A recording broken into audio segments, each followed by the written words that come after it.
Ladies and gentlemen, we're here for the manga reaction, for the manga coverage, a review of 6 series. It is Boruto, Dragon Ball Super, the monthly 2-ser that came out on this Sunday, with My Hero Academia reaction coming out first, and Kaiju number 8, JJK that we spoke about last week because we missed last week episode 8, so we're doing it today, and Black Clover because it just came back today. Did I miss anything else? I don't know, sure, right? That's 6 series that we're talking about, right, Sam? Okay. I said this is JJK. So yes, I think I did cover everything. So we're here. It's Sunday Manga Coverage, the weekly Shonen Jump number 27, I believe. But let's get straight to it. For the beautiful people, technically 2 people and 1 person that's technically hidden there. And let's jump in straight into it. LegendDVash right here, and SamTheMangaMan, as always. we're here to do a manga live reaction of My Hero Academia first, because as you see, we didn't do no reaction last week, but we're doing it today for this chapter because Ray said it is Flames, so we're gonna get to My Hero reaction first, and then from there. Last chapter was Flames too. Yes, yeah. last chapter was Flames, so we'll also talk about last week's chapter in the review segment for My Hero. All time codes will be down in the description down below for Black Clover, for My Hero, for everything, for every segment that we talk about will be down below for the time codes. And definitely, guys, don't forget to like, comment, subscribe, press the bell notification, everything, where to follow us, in the links subs are down below. Thank you guys for all the support. So let's get to My Hero reaction right now. Okay. Number 317, Scars, Blood, and Filth. We may have escaped that explosion by the skin of our teeth, but the blast erased any trace of the leak. Have we extracted anything more than Nagat? Not happening. She's in such a bad shape, the folks at the Central Hospital say they don't even know how she's alive. A woman afflicted by a powerful despair, still clinging desperately to life. Endeavor, is it time to stake everything on turning this around? Maybe we should expand this beyond us and bring in every last remaining hero, informing the others about Midoriya and One for All, and throw an all-encompassing net at this investigation. That business with Lady Naga made it clear that the brunt of hunting down the League will be left to Midoriya. The cops are up to their eyeballs with other problems, and there's been no eyewitness accounts of the League for a while. We should put together a task force before the pool of colleagues we can count on has dried up. Right, this the girl quit 2 days ago. If I'm correct, that's the guy that had the shield armor and everything. No, the construction guy. Oh shit, he quit too? This job's been running me ragged. I can't seem to catch a break. And what do we get for it? Rants, doubts, rage. Yeah, I know there's still some support for us out there, but one loud heckler easily drowns out 10 fans, and I've never felt like this before. I thought I was different, but better. I'm sure we all did once, but nah, I'm no hero, only human. Oh my god, you don't know how relatable and how much stress this goes into. Shit. In a big battle, we led the charge to round up the spy heroes working for the Paranormal Liberation Front. He seemed like a hero with some backbone to him. Any given hero's thread could snap tomorrow and it wouldn't come as a shock. We heard about more heroes hanging up their costumes every day. Plus the media's closing in on Deku. Since heroes who do quit end up leaking details, that's kind of true. With law and order all but gone, power runs unchecked in the streets, so we can't let the world learn the truth behind One for All. If that were to happen, Deku will be the one caught in a vicious cycle of negativity. We can sit here all day and prophesize doom, but the fact is, doom's already on our doorstep. I've been thinking. Is All for One planning to go public? About Midoriya, I mean. And One for All, why not make that his opening move? That will force us heroes to mobilize and lock Deku away somewhere safe.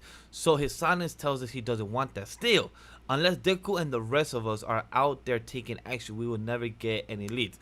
Not enough cops, not enough heroes. Damn, that's wow. And then the phone message, Shoto, hey, pick up the phone. Calls, missed calls from Shoto. We all have to go stop Toya. Sorry, Shoto, hang in there a little longer because for now Oh, that was mine. Just got word from All Might. What? Midoriya ran into a second hired gun. It's already over. Who's this guy? Yo, this Black Whip monkey looks amazing. Yo, that face of his. Yo, he's very intense in this. Kid, that one didn't have an intel. Be careful. He might explode too. Wait just a minute. Yo, he's just dipping like that. Oh, you haven't been eating. Oh my, you don't have to tag along anymore. I'm fine. Really, I am. Now it's your turn. That literally hit him. Deku. It haunts you, and Yes, it thank you, Sam. also like motivates you. It haunted him and everything. Continue down this path, and what awaits you is an unspeakably gruesome death. No, I can't just listen. What I am capable of now is on par with you at 100%. Ooh! And with no recoil to boot. So, I need you to tell the world I am here. You're dead set on keeping me out of harm's way, and you have your duty as well, a welder of one for all. You don't look back at me anymore. Don't worry about me, really. I swear I raise you up and protect you. Wait, but I know how it is. You're the only one who can bear this burden, and I know how crushing it is. Do your best. You deserve to rest. I need to tell you that. Kid, Uh-oh. Who's that watching? Wait, is that Stain? That's Stain! Watching, oh my god! I see why. That's Stain! Yeah! It's Stain. Yo, they say he appears without sound. That he's got a whole mess of quirks in him. That sounds like All for One's ability, right? Or like a Nomu's even. But apparently he goes around helping people. The rumor says he's caked with blood and filth, which covers up his many scars. Look at him. You never guessed he was a hero. Oh my god. He reminds me so much of Stain right now. Oh my god. Next chapter is June 27th, the next week. Oh my god. Oh my god. Wow. That's just crazy. Look, like your Deku looks like his clothes. How do you look much more villainous than Stain? It's like this. It's Yo, like, Ray, come back! I need you. Come back! I told you. Yo, wow. Who's eating ice cream for breakfast right now? That is, damn, you enjoying yourself on a Sunday morning, afternoon. Wow, Bro. damn. I mean, it's summer, Bro. man. It's hot here too. Yeah, Bro. that's true. That's true. It's true. Summer, I get it, yo. But question: what type of ice cream? Please tell us, because if it's mint chocolate chip or some type of cookies ice cream or Snickers, my favorite right there. I mean, I guess Bruh. confirmed. You like eating toothpaste. Bruh. Okay, cool. Your wife was still alive. That's what I was. That was the part that I was like, that's oh, what your made me wife's happy still about. alive. They Oh, your wife's basically still confirmed alive. that I she's was still like, alive. Your wife was still alive. Okay. I Gotcha. thought you meant. I didn't mean about me being right about Stain, that we're gonna see Stain No, very soon. we all knew that was gonna happen. That wasn't you being right about nothing. We were making fun the last time. Yeah. Oh, right, your wife was still alive. Like, Yeah. There you Yeah, go. that's But true. just in a comatose. But yeah, she's okay, alive, I guess. Oh, that is a nice flavor. Chocolate with vanilla marble. That's a good one right there. Quick question, because Ty did ask us this. How do you guys feel the anime switching the agency arc before NBA? To me, it fits. Makes sense to me. It makes sense. I don't know why people are mad about it. For anime folks, it makes way more sense. Yeah. Because they got like, remember, anime onlys, they're not used to something like My Villain Academia. They're just not. Yeah. And so they want to keep people interested in it. So I could see them like bouncing back and forth between the two to keep anime folks into it, like straight up. And I feel like that's also sorry to cut you off, but I feel like that was a decision because I remember that I don't know if y'all remember when that was live, a lot of people were turned off by My Villain Academia because it was just the villains for so long. Yeah. If I correct, the Japan audience didn't like that. When I was going week to week, we have heard that Japan audience did not like the main focus of villains. Well, I mean, I remember reading the reactions, and yeah, people like there weren't a whole bunch of people who were in on it. Like it's real smart. So I know that y'all like manga heads are like, oh, how could they ruin our perfect adaptation of My Hero? Listen, bro, they're gonna do stuff differently, and it's fine. It's okay.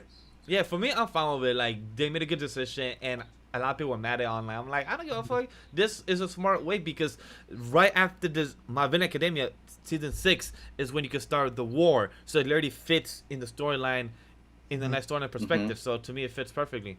So I like what they did. I like the decision. I don't know why people were gripe on that, but like, I guess I can understand why people are, because people were really excited about it, and like, they can be mad about it, which is perfectly fine. It's just that there's a rhyme and reason to most of this stuff, especially with something as popular as My Hero Academia. That like sometimes you got to make a little small changes to keep different audiences happy. You know. No, I understand completely, because like when it comes to Japan, they're all about the manga. They're all about that kind of comic book content. But there's not enough. There's barely any people that reads comic book in itself. Yeah. And Horikoshi's like information and research are all from comic books and everything. So it kind of makes sense that it's completely different from what people expect it to be. Whereas in the Western side, we love comic books, and not all of us like always read manga and has that kind of resources and stuff like that. But we love My Hero Academia because there's a lot of like comic books and manga and connection within this My Hero Academia world. So I'll be honest when I say I think they did this change for the West. Yeah, I think it was more for Western viewers because I mean, let's be real, like just straight up anime watchers are gonna be like, what? Where's Bakugo? Where's Deku? You know, like I get it. Like I understand. So I'm not mad at it by any stretch. It's just I'm curious to see how they weave it together. And I mean I also see, and just one more side thing before we continue. I see a lot of people saying like they better show us everything and not leave anything out. I'm like, and if they do, what are you gonna do? Quit watching it? Stop reading it? Okay. Okay. Other people will take your place. I mean, like we said in this chapter, like one Badmouth fan is equals to 10 other fans. Okay, 10 people will take your place to continue reading My Hero Academia and liking this kind of content. Like vice versa. Mercenary brought it up. Did y'all see the trailer yet? We're Heroes? No. Yeah, I did. I watched it and Twice. That movie gonna be good. Can't wait, bro. So a lot of people also is predicting that this movie takes place during this arc of the Endeavor Agency. That's why they also switch it. And a lot of people was having comments about that. And I'm like, at the end of the day, I can see that. And that's actually kind of like, I prefer that. Yeah. Me too. Like, if that makes sense. And people were mad about it. Like, at the end of the day, people are going to still binge this content. Like, binge the season 5 that's going on right now. And we, in the U.S., are not going to even watch the movie until it comes out in the fall. So, at the end, it don't even matter. Right. And so, yeah, if that's the case, I actually prefer that because that helps it like flow way better because they were obviously still working while My Villain Academia was happening. So it's only fair that like another villain will pop up while the other villains were busy. So I just can't wait to see this villain and everything and this other group of antagonists from the West and everything. How I just laugh that we had the news reporter saying we have here these people are in the run. His name is Izuku Midoriya, aka Deku. Here is your name, and I'm just laughing like, and I just can't wait to see them with the black suit and the Shoto and everybody. Like, I'm just excited to see how they all like. I mean, it looks like Shoto's finally going to get like I think I said this on the podcast. I said we had a podcast. Yeah, you did. Yeah, you did. Like the movies always give Todoroki shine, and I think that's done on purpose, which is fine. But he shines the brightest in the movies, way brighter than he's been in the show, like straight up. And I feel like we're getting into this turn event with Shoto because with this chapter, Shoto asking like, "Hey, Dad, you pick up the phone." So I feel like we're getting more Shoto spotlight in the movie and more coming in this later arc of My Hero. So guys, as much as we want to go straight into the My Hero Academia review and discussion, we want to wait for James. I want to talk about it with James real bad because this chapter. What we're gonna do is we're gonna talk about the new Boruto chapter that just came out today, chapter 59. Yes, right. So for those that don't know, James might come in because he's right now having some power issues. So right now we're gonna jump into Boruto, the next generation. Chapter 59 that came out today, so we're going to discuss it. So if you guys want to tune out or come back later, or you guys are interested for our Boruto talk, because we haven't done it this whole year. This is the first time we've done it. Like 5 months, 6 months. Yeah, it's been a minute. It's been a minute. Same. So since you're doing this right now, Kishimoto is not. Want to give your first thoughts real quick of why we haven't done content in the first 5-6 months of the year? Why? Want to give your thoughts? So. What I feel is that when Kishimoto came on board to become the director, supervisor to the Boruto manga again, I was kind of bored. A lot of the information from the previous chapters could have been simplified into a weekly chapter of like Naruto. Literally that same kind of content. It's just a lot of unnecessary conversation talks in a way. There's some where like, okay, we could have just known this like much later on. you didn't really need to spend 44 pages into this information onto each monthly chapter. It becomes stale.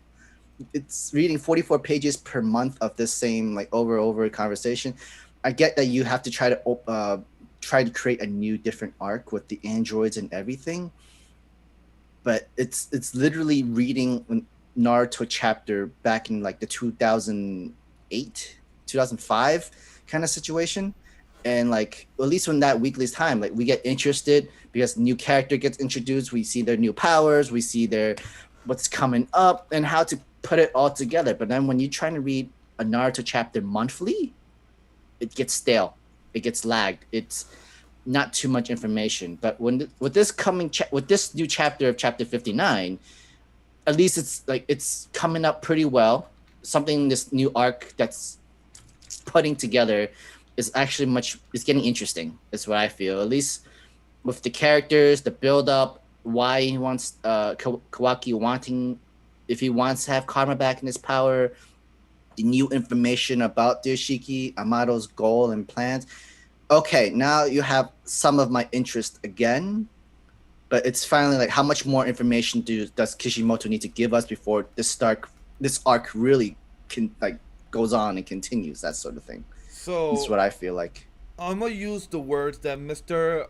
Amado used to talk to this chick. Are you playing stupid or playing smart? Because I feel like this conversation literally has been going on for the past 5 chapters. That he knew that where you're sent here as a spy from Shikamaru to talk to me and be my assistant, and then she said it. Oh, this is my own free will that I'm here. I'm like, cool. We, the audience, I feel like we knew this, that it was one or the other. But it took like 5-6 chapters for this conversation and for Kawaki to come to him every single time to get checkups and everything. I feel like this past 6 chapters could have been condensed into 3 nice smooth ones and less wording, because I feel like most of this dialogue that happened between Code and this good looking Hinata chick that has less of boobs and everything, this chick has clairvoyant, could see the future or could see what's going on around the world. This thing, like, I feel like could have been less condensed, because she's an interesting character. We find a small little brother looking kid, and we find out this other village that is in this other type of dimension as well. But I feel like Code as well, we knew about Kawaki's nightmares, but we finally found out why he's been having nightmares, because it also connects to Code and everything. So could it be some type of premonition that is probably telling him the future, that he will fight Code and get choked on and probably gonna get killed, or something like that? And also involving with Amado and plus Kawaki, finally something in this chapter that we knew along, that Kawaki has to get the whole karma back, because we knew in the first chapter of the whole series that Kawaki has to karma. So I'm like, this chapters felt like could have been very condensed, right? I mean, yeah. I mean, I kind of agree. It's just that there's a lot of dialogue with Code and the other folks that I feel like that could have been like severely condensed. We don't need that. I'll be honest, like, they don't need to be as characterized as he's trying to do.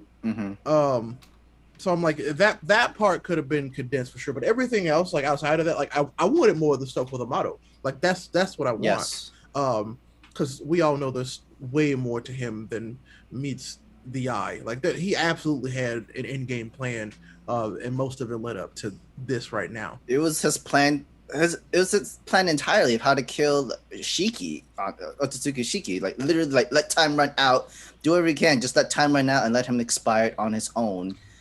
And then afterwards, like, I mean, so he gave me a home.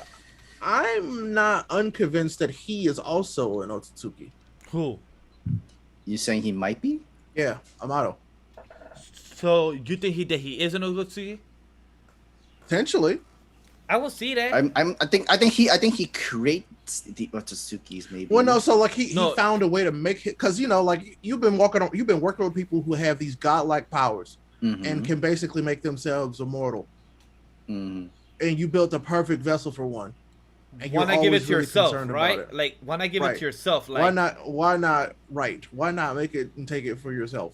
it's kind of like the story. Maybe they're test subjects, like they're really using them as he's really true intentions using them as guinea pigs to do all these experiments. I mean, maybe it was different along when it first started, but along the way he came like he was like, no, I want this power. Y'all don't deserve it. Essentially. Yeah, because so who knows? if I'm correct, I think since chapter 53 or 54, since we when we covered back in last year in November, December, we even said that Amado's very soft. Like, he always gives us information, but not the full information that we want. Like, he gives like small fragments of what he wants to give us, but not the full details. Because even the assistant girl, I forgot her name, she just kept questioning it, and even in page 26, 27 of chapter 59. He looks back like, damn, this chick is smart. Like, this girl knows what to ask. So I feel like Amado knows what to say and not to say, but at the same time, like, only the smart people knows what to ask and knows that he's not giving us the full details. So Amado's very sus to not, like, he has more of a plan than a plan. Like, he reminds me, like, I don't know if this is the best example, but he reminds me a bit like Nick Fury. Like, he has a plan of a plan. Like, he has more secrets of secrets. Yeah. His secrets got secrets. Yeah, I can understand that, and I get the comparison, and I'm like, but I don't know. I will be very frank when I say that right now he's the most interesting character in Boruto.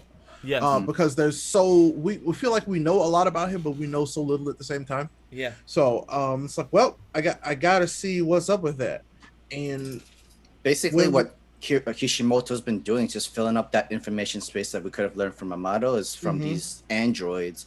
I mean, yeah, cool. She has foresight, premonition kind of thing. She can literally see the future of anybody, vision of anybody. The one thing that made me mad is she has a new eye technique.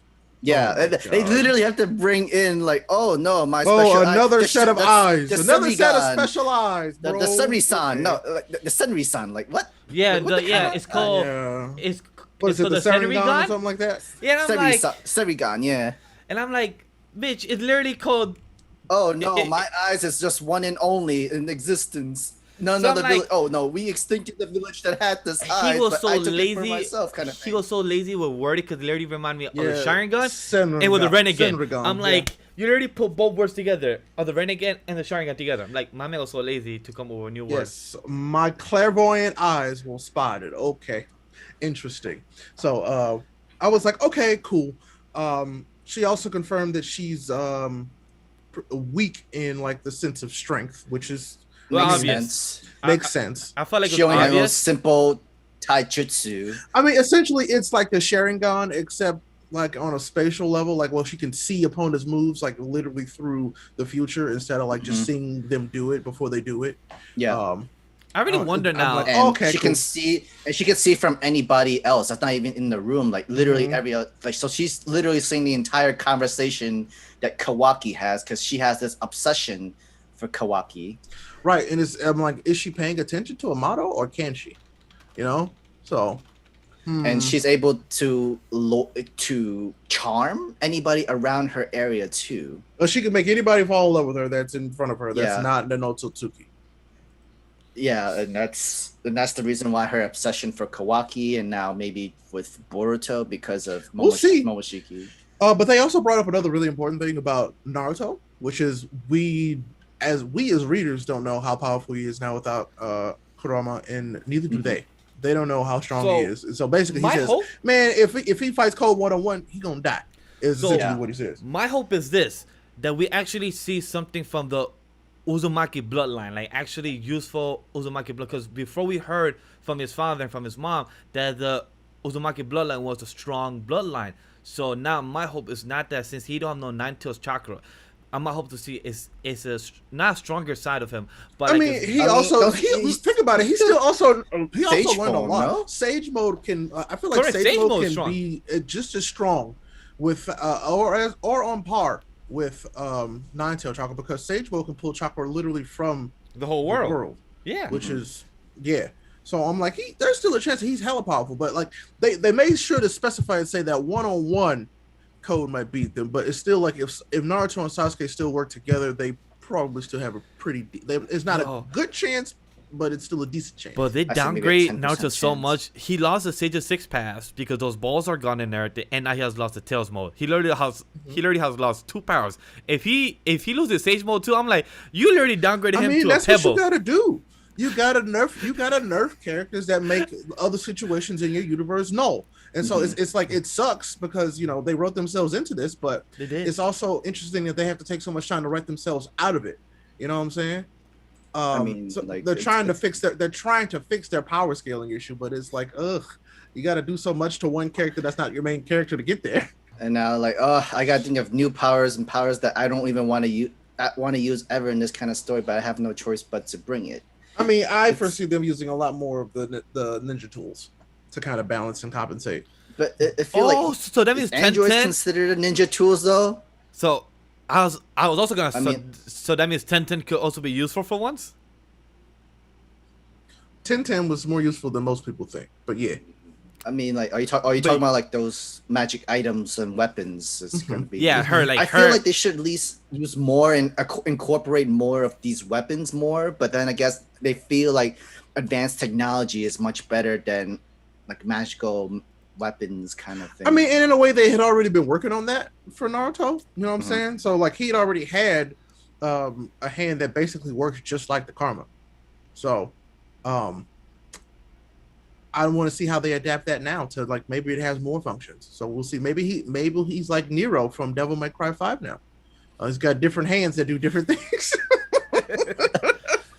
That could be possible, nerd. But this chapter did leave me in a positive note to actually not be happy, but actually curious to see what's next in chapter 60. So it made me actually be like, not wanting more, but actually maybe wondering, like, okay, what can you bring next? Because just this chapter made me actually put some plot seeds much better than the more recent chapters, actually wanting more. So I'm very excited for it. And this new kid, her little brother has some interesting Damon has an interesting ability as well. So pretty cool. I mean, like, you kind of would expect, oh, is this gonna be Android 16? Nope, some little mini me. It's like, oh, which is actually kind of terrifying, by the way. But like, when I'm thinking about it first, like, if she's supposed to be Android 18, shouldn't this been like 17 then? This is technically 17. Was 17 always the little brother, or they're like supposed to be like twins kind of thing? Well, they're siblings. They're literally siblings. Yeah. So this one would technically be their little 17. brother. Yeah, little brother. So Damon, but his power is a little like, it's like, if you have killing intent or the pressure that you would put like, into. where was he at when they could have used him doing all this stuff? Is all I'm saying. But I know that they were like hidden. So I just think that it's interesting that somebody with this powerful of a technique is just, you know, out here. It's like they're really making up Boros as Dr. Giro. It had all these androids, had all the secrets. Well, think about it. Wow. Amato made them. Boro just hid them. Remember, these are the ones that were supposed to be disposed of, and Boro basically saved them. My man was a garbage man. he would, like, you know what? One man's treasure. One man's trash, another man's treasure. Oh. And he had his own cultists and all these people too. It's like, I mean, Boro had a lot of powers, one way or another. But this little boy's ability is definitely her knight, the protector for our new Sharingan user, Clarisinka. Which was her 2 knights. I'm like, so is she supposed to be like the princess or like the queen being protected by 2 knights? That's how she's true. That's how she sees herself. She sees herself as the queen. Yeah. I'm like, what? But I guess the funny enough, the most interesting portions of all of this Boruto stuff is Kawaki and Amato. For me, like, I got to see where, because we all know that Kawaki wants the karma back. Like, we've seen it so many times. And now that he's been presented with an option to get it back, he has to pretend like he doesn't want it. And it's so weird, but because we all know he wants it. It's like the whole those anime girls. That was like those anime girls. Like, oh, I mean, it doesn't mean I like you. Like, just because like thank you doesn't mean I like you, kind of thing. Right. But he knows he's gonna need it. But exactly. He's gonna do it because he now cares about Naruto and wants to protect Naruto. Yeah. Yep. He wants to protect Lord Seven, so he's gonna do it in order to protect him. But obviously, Amato has a different plan for it, and it's gonna backfire. And And like the girl, the woman, the girl is like telling Code is like, yeah, do you really need to kill the seven? Because that's what Kawaki really cares about. And she cares about Kawaki, and she knows that he cares about him. So yeah, it would. And like, I don't want to have a whole trigger of, oh, you killed Naruto, you trigger Kawaki, he gets even more stronger because of the rage. Oh no, like. Well, not only that, it's just it makes him sad that she's infatuated with Kawaki. So, I'm just really curious to see if he spills his plan next chapter. Amado needs to spill it. Like, tell me what your plan is, bro. I mean, he already he shot down Kawaki's plan. Like, oh, how we could bring back Boruto through Code's body. Yeah, that's a if, but it's not a sure thing kind of way that it can actually. I mean, work. So that's him definitely manipulating Kawaki. Oh, definitely. Sure, he's manipulating him, and like, you know, he made him doubt himself immediately. Yeah. And definitely. so it's like, well, now that makes it easier for him to convince him to do what he wants. Yep. So his analogy was really good too. It's like I mean, the house analogy was a little weird, but it worked. Like, whose home do you want to make this home to? You want to make it yourself, but you know that's not going to be possible. You know, someone is gonna that like, home thing take down that door and take this house for themselves. That home thing reminded me of the animated movie like from like 2009. I think it's the is the anime movie that eats people and then, you know, brings them. I forgot what's the name of the movie. That's like so bad, I know, but like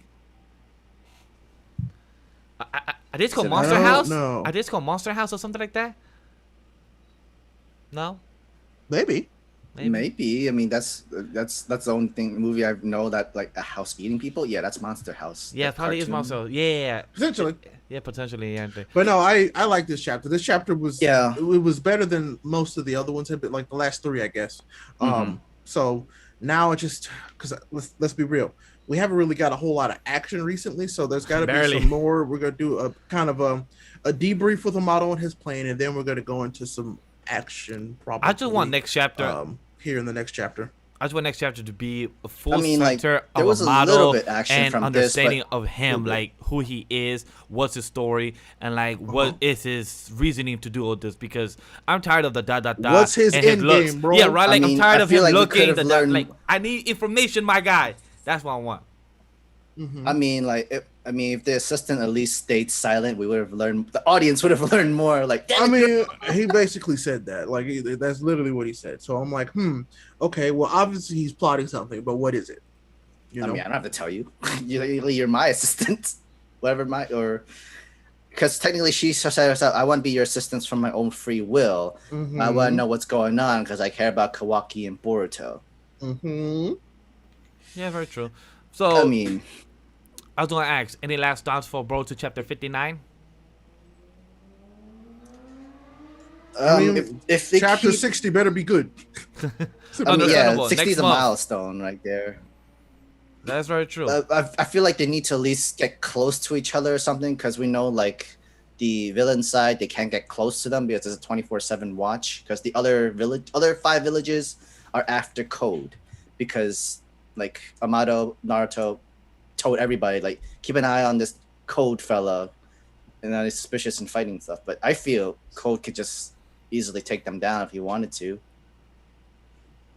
Most likely, we just gotta see. Potentially, yeah, we'll see. Yeah, we'll see.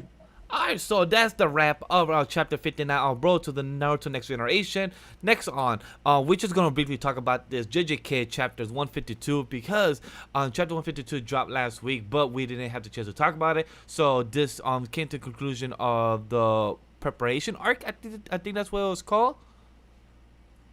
Yeah, preparation arc, Epilogue or something. Yeah, yeah. So it was called. Yeah. Perfect preparation. But this is the arc and there's the epilogue for it.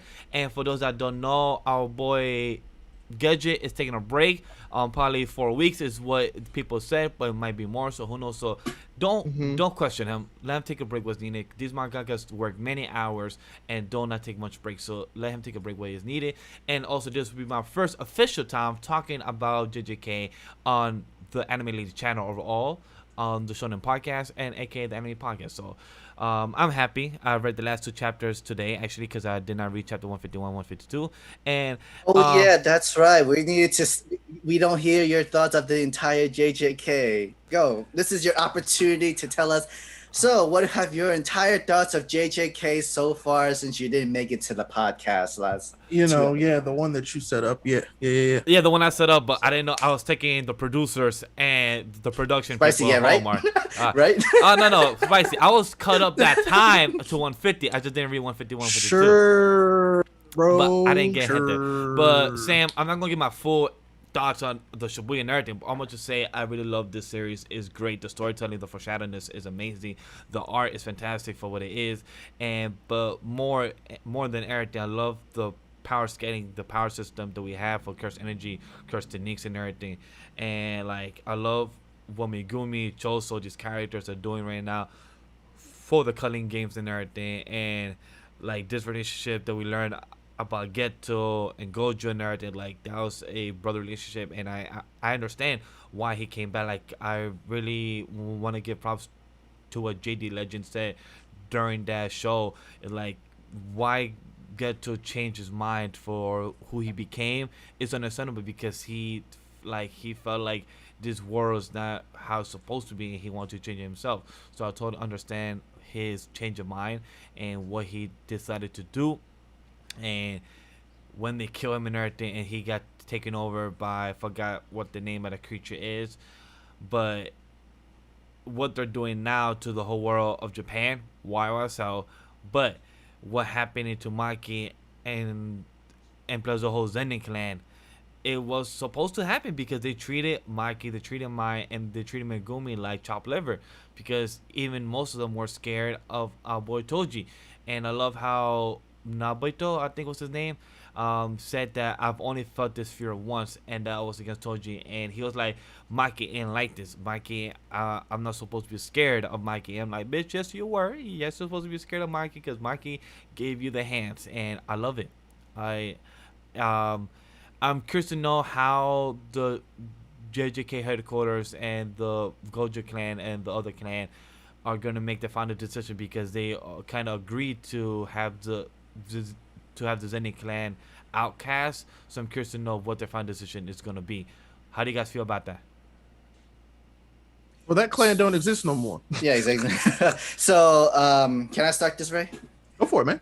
Okay, so basically what they're trying to say is power is everything. This entire world is all about strength and abilities and everything.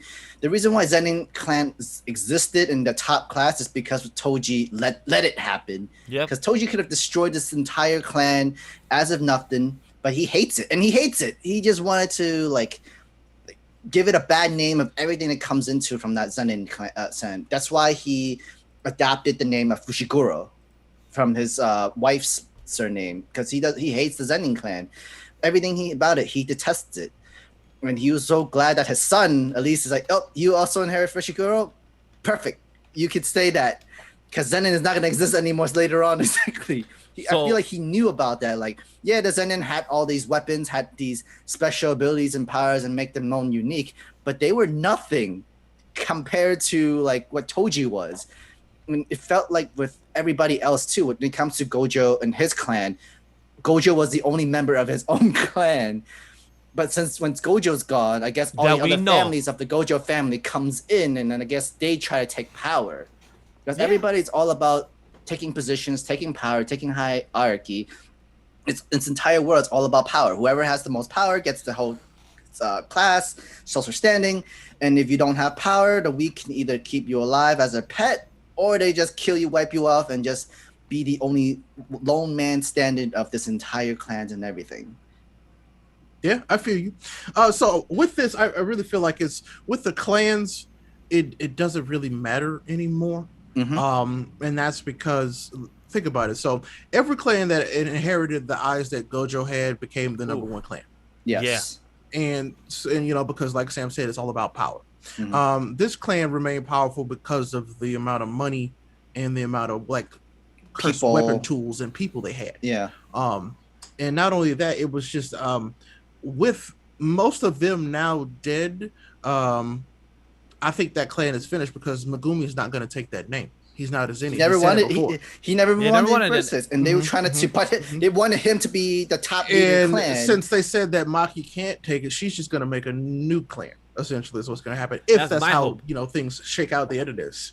Maki will be the one to start a new clan, but I doubt it. Like I don't think she'll want that because She doesn't she want knows how any shitty clan they at are. all. Exactly. Yeah, like she knows how shitty like those things are able to treat people because of the power they amassed, and so But I I feel think like- that's done for. And But I feel like she might want to do a new one, but better. Like do one that doesn't kind of I don't know. discriminate. No, twins I'll and be everything. surprised, but it's I like doubt it. it's I like truly creating doubt it. It's like recreating something that literally made you this way. Why would Mhm. you want to create another clan family to make another generation of family to make you feel this sort of way? He feel like I don't want social class no more. I don't like how this clan treated women. I didn't like how this clan treated twins, because like they were both treated as outsiders, and if they were to like just be humble women to say yes every single day, everything, and take command, not even take command, be controlled in everything, they would have lived okay life, and that's what Mai kind of wanted as long as she had her sister. But no, they both knew how bad it was. Maki would rather just destroy everything that made them the way they are, because they treated horribly. And what's the point of keeping a clan that's going to continue doing this situation into the future generation? Yep, I'm with you, Sam. I'm with you. And of course, Mai's last word is destroy everything. Even she knew, like, no, Yeah. destroy everything. Well, see, and that's why I feel like That's beautiful. none of this will matter at the end of this. To be honest, like the whole thing, the whole clan thing, curse energy, I think it's all going to be gone at the end of this series. So, Also, like even the mom, So you the think, mom was like, So you think what May said that one of the options would happen, either everyone have curse energy, curse the knee, or one or the other that everyone will have none. So that's what she had I to get think to Maki's that. going to kill the 5-star vessel, like the 5-star. I think Maki's going to kill that dude Oh, you think so? or that thing, whatever it is. the Phantom Star wasn't Yep. like I thought like a new one doesn't exist until like much later. But isn't it kind of too late for Tengen? Because Exactly. Tengen, So I feel like Tengen gonna get murdered, bro, and Maki gonna be the one to do it. but Tengen doesn't need a vessel anymore. He unfortunately he That's what combined I'm it with saying. the Earth. That's what I'm saying. If they kill him, everything is destroyed. Because remember, he's like connected to everything now. So that's what I'm getting at. But then now I'm like wondering about the pseudo Gito brain dude. What It's he like, what he has planned for it exactly. because he has Mahito's ability to warp and change like people and body would, and since Tengen is now not human, but he blended with the Earth, he can literally change and manipulate however he wanted. But he's not even the game master of this entire culling game. Nope. So I'll be curious to see what that is. Like I hope that Gege gets his rest, because this is getting really good again. But we'll wait to find out what happens next time. I can't wait to see what happens next. Like that's my interest of what we're. I'm gonna hoping bring we to the learn more story. about the. I'm hoping we learn more about the Kamo clan actually. Really?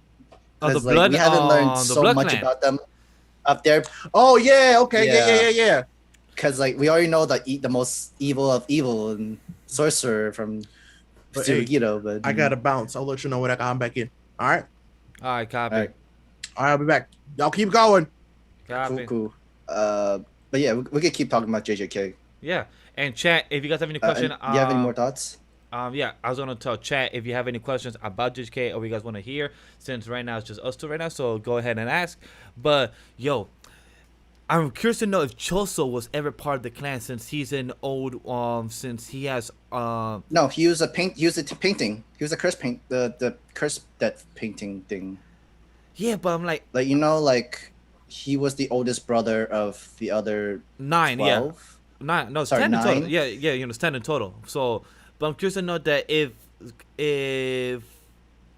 I'm curious to know if Gadget's gonna have some intertwine in the story of Choso ever connecting to the Kuma clan from years ago. That's what I'm saying. I mean, we kind of already predicted that Yuji is somehow also part of the Kamo clan as well, one way or another, because of his dad and his mom with the scars forehead. What do you think about that, actually, of Yuji's mom? Yo, having the so same forehead as the Kamo clan or the pseudo ghetto. You look like you're gonna be like so like weirded out and freaked out kind of thing. I am mad as hell that he literally gave us 2 pages and no more information. I'm like, you gadget, you raggedy bitch. Like, you give us 2 pages of that? Like, you're not gonna give us any more info? Like, 2 pages. Here's how they it? look like. That's all I'm gonna. Here's what they look like. That's all I'm gonna give you. Like. And I'm like, you literally gave us 2 pages, and then for the next months or breaks we're gonna have us probably trying to theorize who's this, what's that, like how does it connect. And I love how the grandfather like knew this. He said like, if you continue having this relationship, you're gonna die. And I'm like, I understand now why the grandfather gave those wise words to Yuji when he grew up, saying just live your life, because he knows that he's gonna have a hard life, knowing that he'll probably be he told him to help people. Yeah, to help people. His grandpa told him to help people because of who his mom is, which is creepy as well. Because that thing inside the mom said was hopping to different genders and bodies now. So I'm like, yeah, that's what people would say. Yeah, that's what people are predicting. It's the pseudo ghetto brain thing. That's like, I guess he went from one body to another. One of them was to Yuji's mom, and literally to have Yuji. We had a whole weird conversation on the podcast. I know. I heard that conversation. Some weird kink. Trust me, I heard a conversation, and I was like, yeah, I agree, guys. And I'm like, just still trying to wonder, like, what does it all mean? Yuji's dad, like, bro, like, why? Like, why? Like, Yuji's dad just wanted the kid, but why? Why this? Why this? Like, and you just can't have kids, and then you just suddenly want to have, and then this is the only opportunity to have Yuji was, we're not going to forward into this, but. It was a shock, definitely crazy, but at least we see both pictures of his father and his mother in a way, but we don't know. There's a lot more from the Kamo clan that we don't have no idea yet. There's still, it's still a mystery. We just know like they wield the history of the most evilest sorcerer in the world in history. Yep. And he's still alive. And that's all we kind of know. The next thing we know is pseudo ghetto brain thing is like the top leader of the whole entire Kamo clan. Because if you think about it, it made sense. Gojo was the top head leader of the Gojo clan.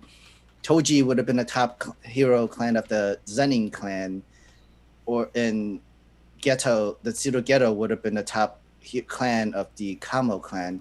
Because all of them are like the strongest among their own entire clan in general.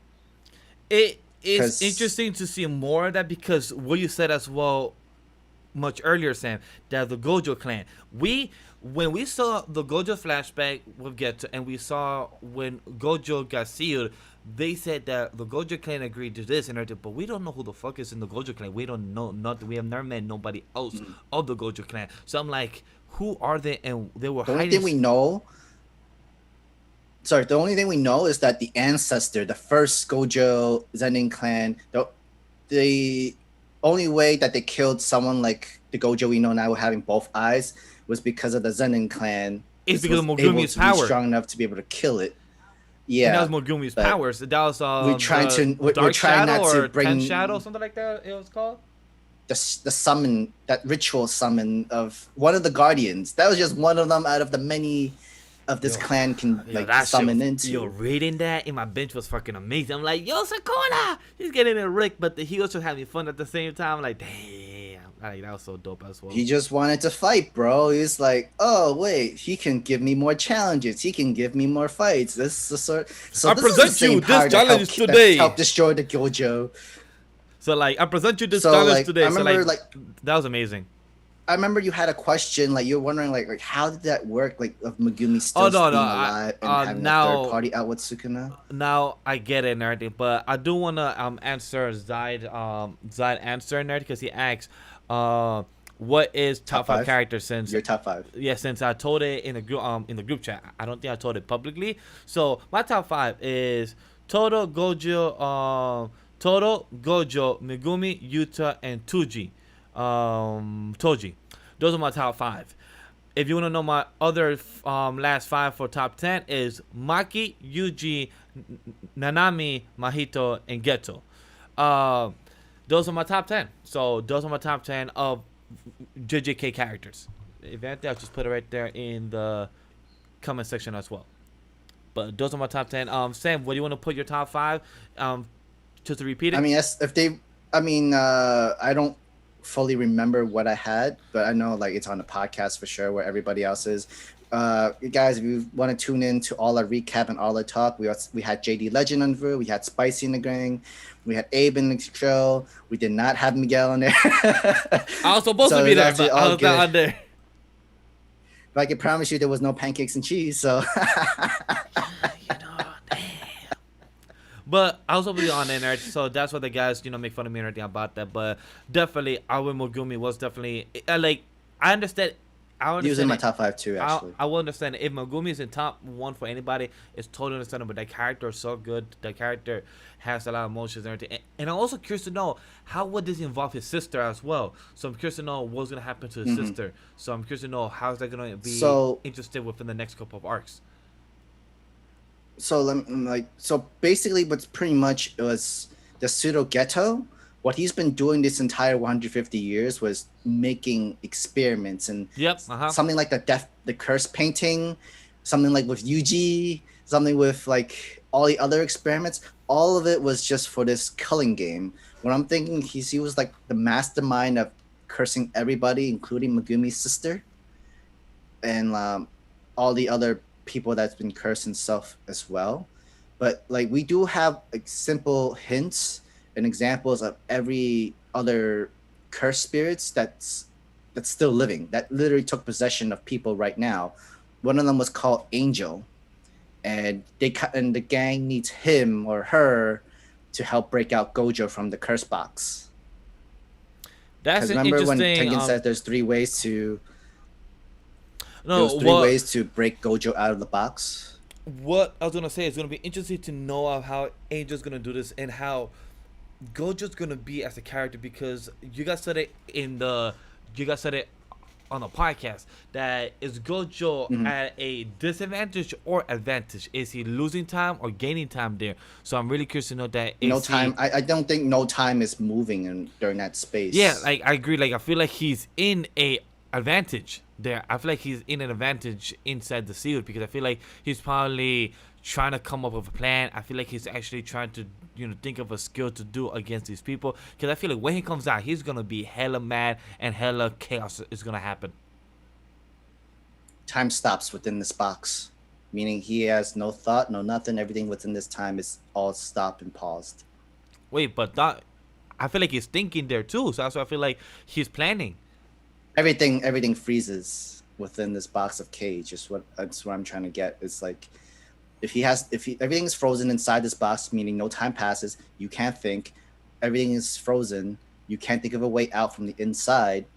You can't overpower it, meaning you freeze everything within this cage of this vessel, where he would have no bright ideas to come out of it, preventing Gojo from learning to figure out if there is a way to break this cage. I think that's why the whole Gito planted this. This is the only box that can help seal Gojo completely.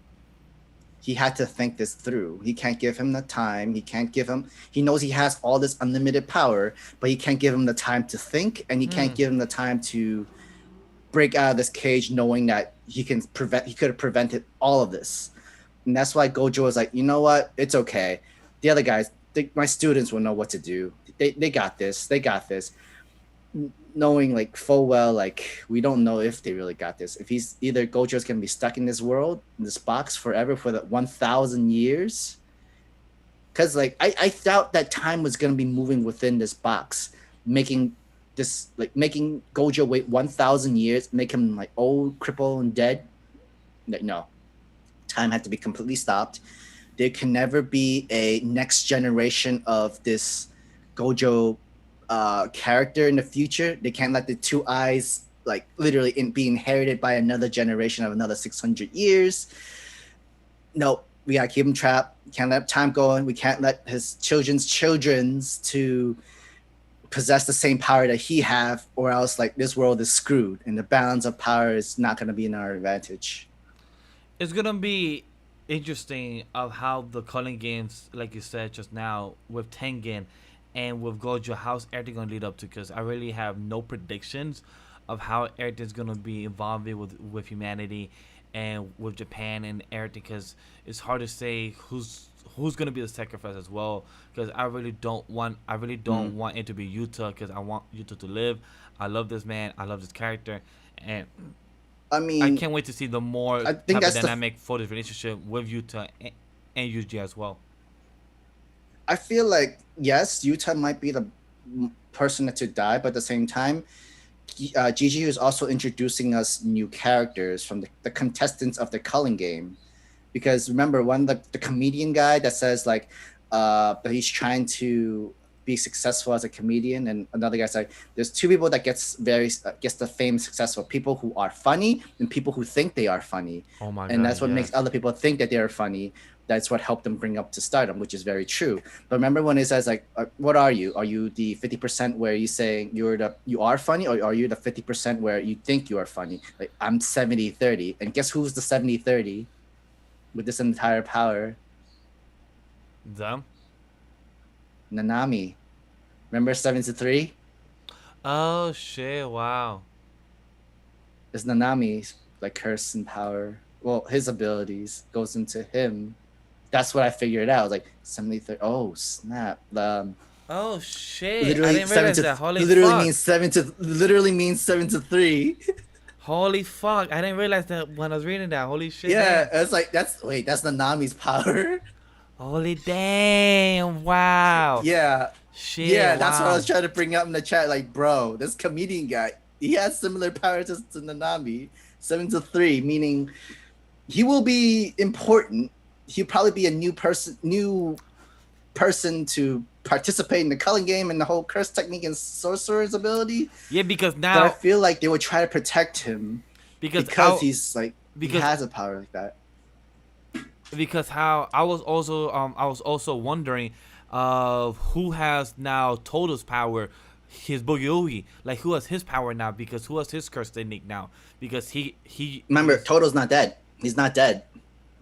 How can you like inherit something that's when you're still not dead kind of thing? Yeah, but he cannot use it no more unless he starts clapping with his feet now. Exactly. It only works for his hands. He said it himself. I know. It's like literally a curse technique goes into your life. No, we have not discussed about My Hero yet, Denzel. Yeah, we did. We did are waiting reaction. for... We did reaction that is in the tab corner below. We did Boruto, and we also did JJK right now. We're just discussing for that. And we are probably also stalling to see if James might come on to also discuss other series, but we might jump into just to also discuss Kaiju next, because that is the next one down the list, right, Sam? Kaiju's next, or what's next on the list? I mean, unless you want to react to Black Clover. Yeah, because we cannot do Dragon Ball Super. We could do Kaiju. I mean, you could react to Black Clover. All right, so chat. While we give our last thoughts, for JJK, what do you want me to do? Black Clover reaction of today's chapter, or would you want us to jump into Kaiju number 8 first? So let's know in the comment section down below, real quick in the live chat. So overall for JJK, I'm really curious to know. Damn, because you're also making me think about a 730 character now, because damn, that made me realize, like, damn, that dude, character... each curse, like, that's the reason why Gigi like did everything. Like, who's this new character that he's introducing?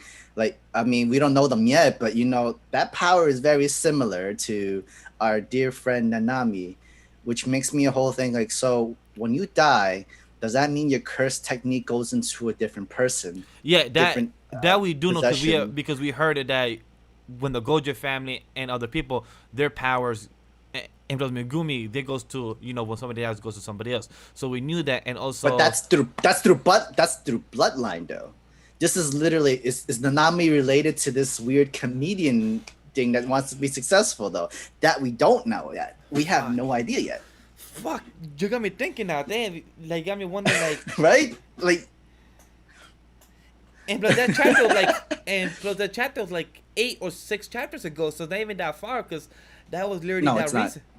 Damn, fuck. And like that's the reason why they introduced Angel, which is over 1,500 years old, meaning that thing knows the history of all of it, but yeah, and also the entire history, which we'll know. And plus, Yuji and them was always wondering what was the Kuna doing with those 10 minutes that nobody knows as well. I think he had 15 minutes. Okay, so No. I From I when, thought it when was he 10, woke 12 up minutes. from the Shibuya arc. Yeah, Shibuya yeah. arc, he woke up 15 minutes. No, but what I'm saying is It was that 15. I literally counted from the okay. chapters and All right, stuff so too. a good 15 minutes that nobody knows what he did or where he was. So I'm really curious to Oh no, know. we did. We did. No, He was wreaking havoc. He was killing no.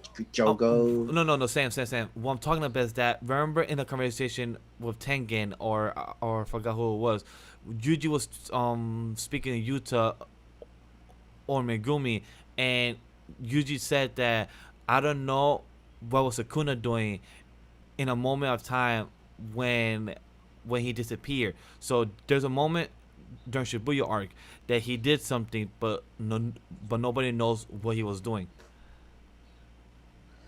No, he had. Yeah, nobody. Yeah, we just saw it. Within that 15 minutes, he was killing Jogo. He was destroying half the town. He was fighting Megumi's summoned creature within those 15 minutes in time. He was literally just killing everything, wreaking havoc, just doing what Sukuna would always do. And the whole point he did that was just to traumatize Yuji. Say, hey, look, remember the person that told you to save you and all that stuff? Look here. And it's literally to traumatize more for Yuji. Oh yeah. Because he keeps thinking the whole, like, what if the person you saved ends up killing another person?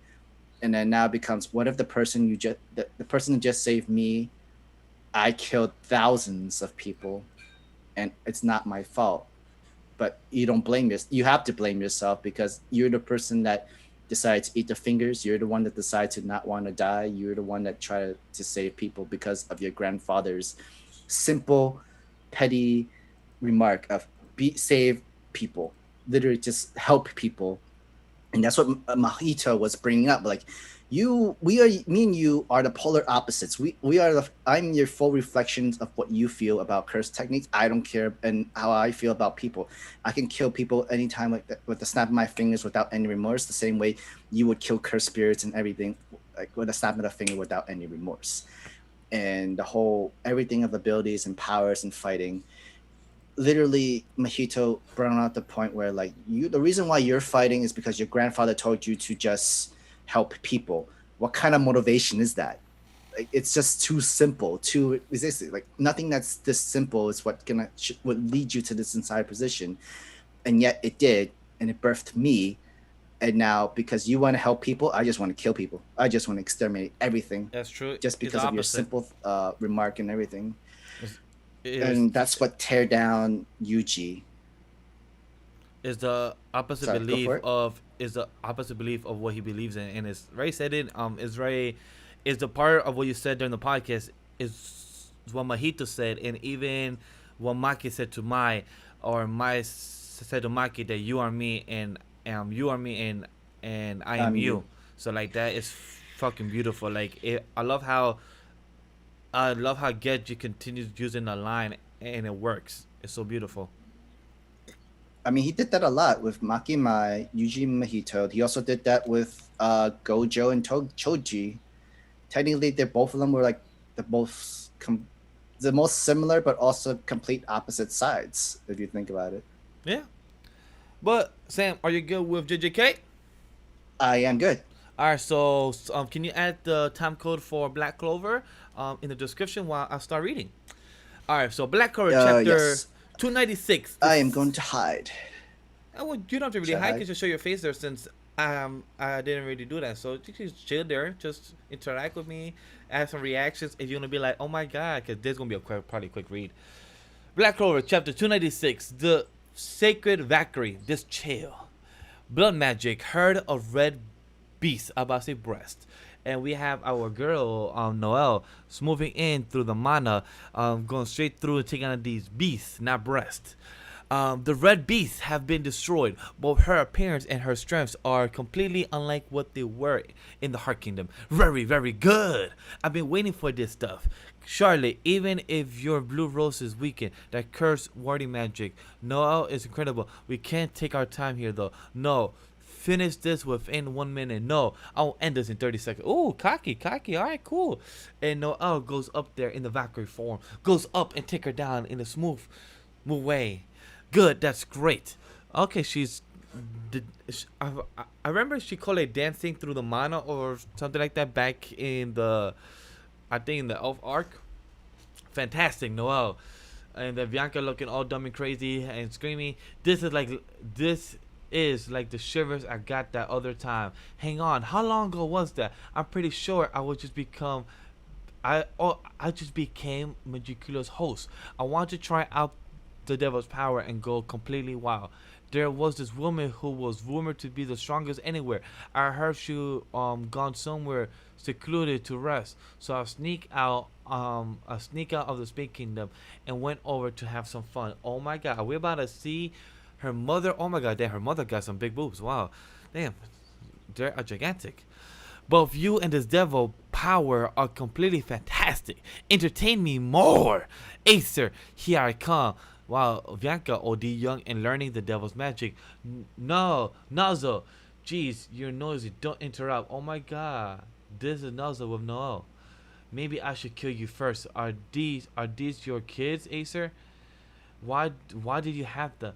They wear you out. They get in the way. Come on, you don't need that. A strong lady like you. Let me tell you what the strongest thing in the world is. It's a mother protecting her children. Yo, that's freaking dope. And that looks like no outwit for wing magic. Oh my god. But if I'm correct, she has mercury magic at the time there. She goes straight there, piercing, curse, warding magic. She captures Acer and Bianca looking all dumb and crazy with half a half type of devil magic. Back then, I would take it and leave the one. And Magicula told me to run, so I did. I remember now. More. Come on, give me more. Let's pick up where we stopped last time. And she used that Red Beast, Sea Dragon War. Oh, both at the same time. Sea Dragon War looks amazing as hell. That looks fantastic. You did whatever you wanted, and now I will make you pay for it. And wow, she attacked like the same way like her mother did and pierced Bianca. I love it. I love it. She takes out Bianca right there as well. And the Sea Dragon roll looks amazing. I wish it was more like a full double spread, but I love it. Full Black Clover chapter ends for 296, Sam. Pretty so dope. we have James. James has power now. He should be joining in very soon. And throughout the whole entire summary of your chapter read, breastises, opais, a lot of opai talks. Well, it's Tabata's art. You know, Tabata art likes to focus on that, and it's very noticeable. That's why I make fun of it, and in a good way and comedy way for the chat and the audience to, you know, at least have a little laughs about it, at least. I mean, like, if you, I don't know if you saw the image of, Records of Ragnarok. I saw the image of her having breast people holding of people holding her breast. I saw the image. Yeah. I just haven't seen the show yet. But it was very like it throws you up like, oh, okay, I guess I gotta watch this anime now. I thought about watching it when I slept on you and everything, and then I woke up at 3 in the morning. I'm like, should I watch something or should I stay awake? I don't know. So I just went back to sleep. I'm like, I'm good. And the mercenary says a lot of breast talk in this chapter. Yes, I know. I'm sorry. I just made the comedy aspect for this chapter, but it was mostly a fat chapter. I wish we saw more of our girl Ace here. So I wish we got more of that. Lady says, I love how Tabata foreshadowed the flashback with Aesir almost 40 chapters ago in chapters 255. Huh, I'm about to go check that right now and see. Sup, James? James, welcome. Sup, my guys. How you doing? How you doing, man? I'm doing great. Happy to be here with you guys. I'm hoping you read all the new chapters that came out. I have. Nice. I didn't get a chance to read Super though, but read everything else. Well, that's okay. What we could do is we could start talking about Kaiju number 8 until Ray comes in, or. What I was gonna say is that would you want to give a 2-3 minute talk about what you thought about the ending of the JK Perfect Preparation arc? They haven't read the last chapter. I didn't have time to read it this morning. I'm talking about 152. There was no new chapter of today. Last week's chapter. Yeah, last week's chapter. Well, yeah, that's what I'm talking about. I haven't read it. Oh, you haven't read it? Okay. It's actually very short. It's just 9 pages. 9 pages. We can wait.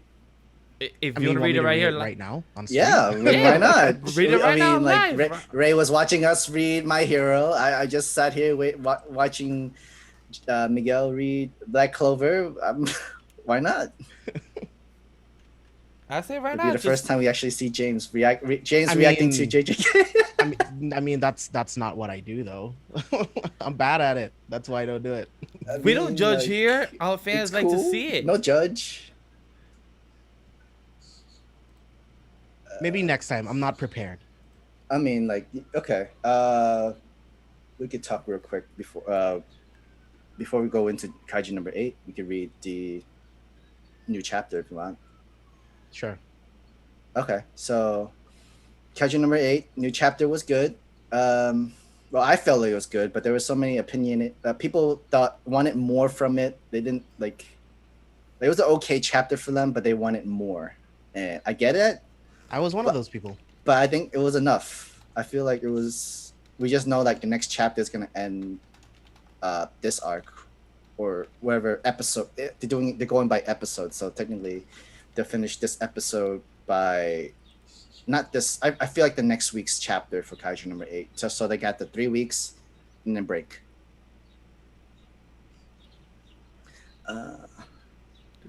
Sorry, I was checking out chapter 255 because what lady said, so I was curious to know how the foreshadowingness works. So I just wanted to check out chapter 255 for that.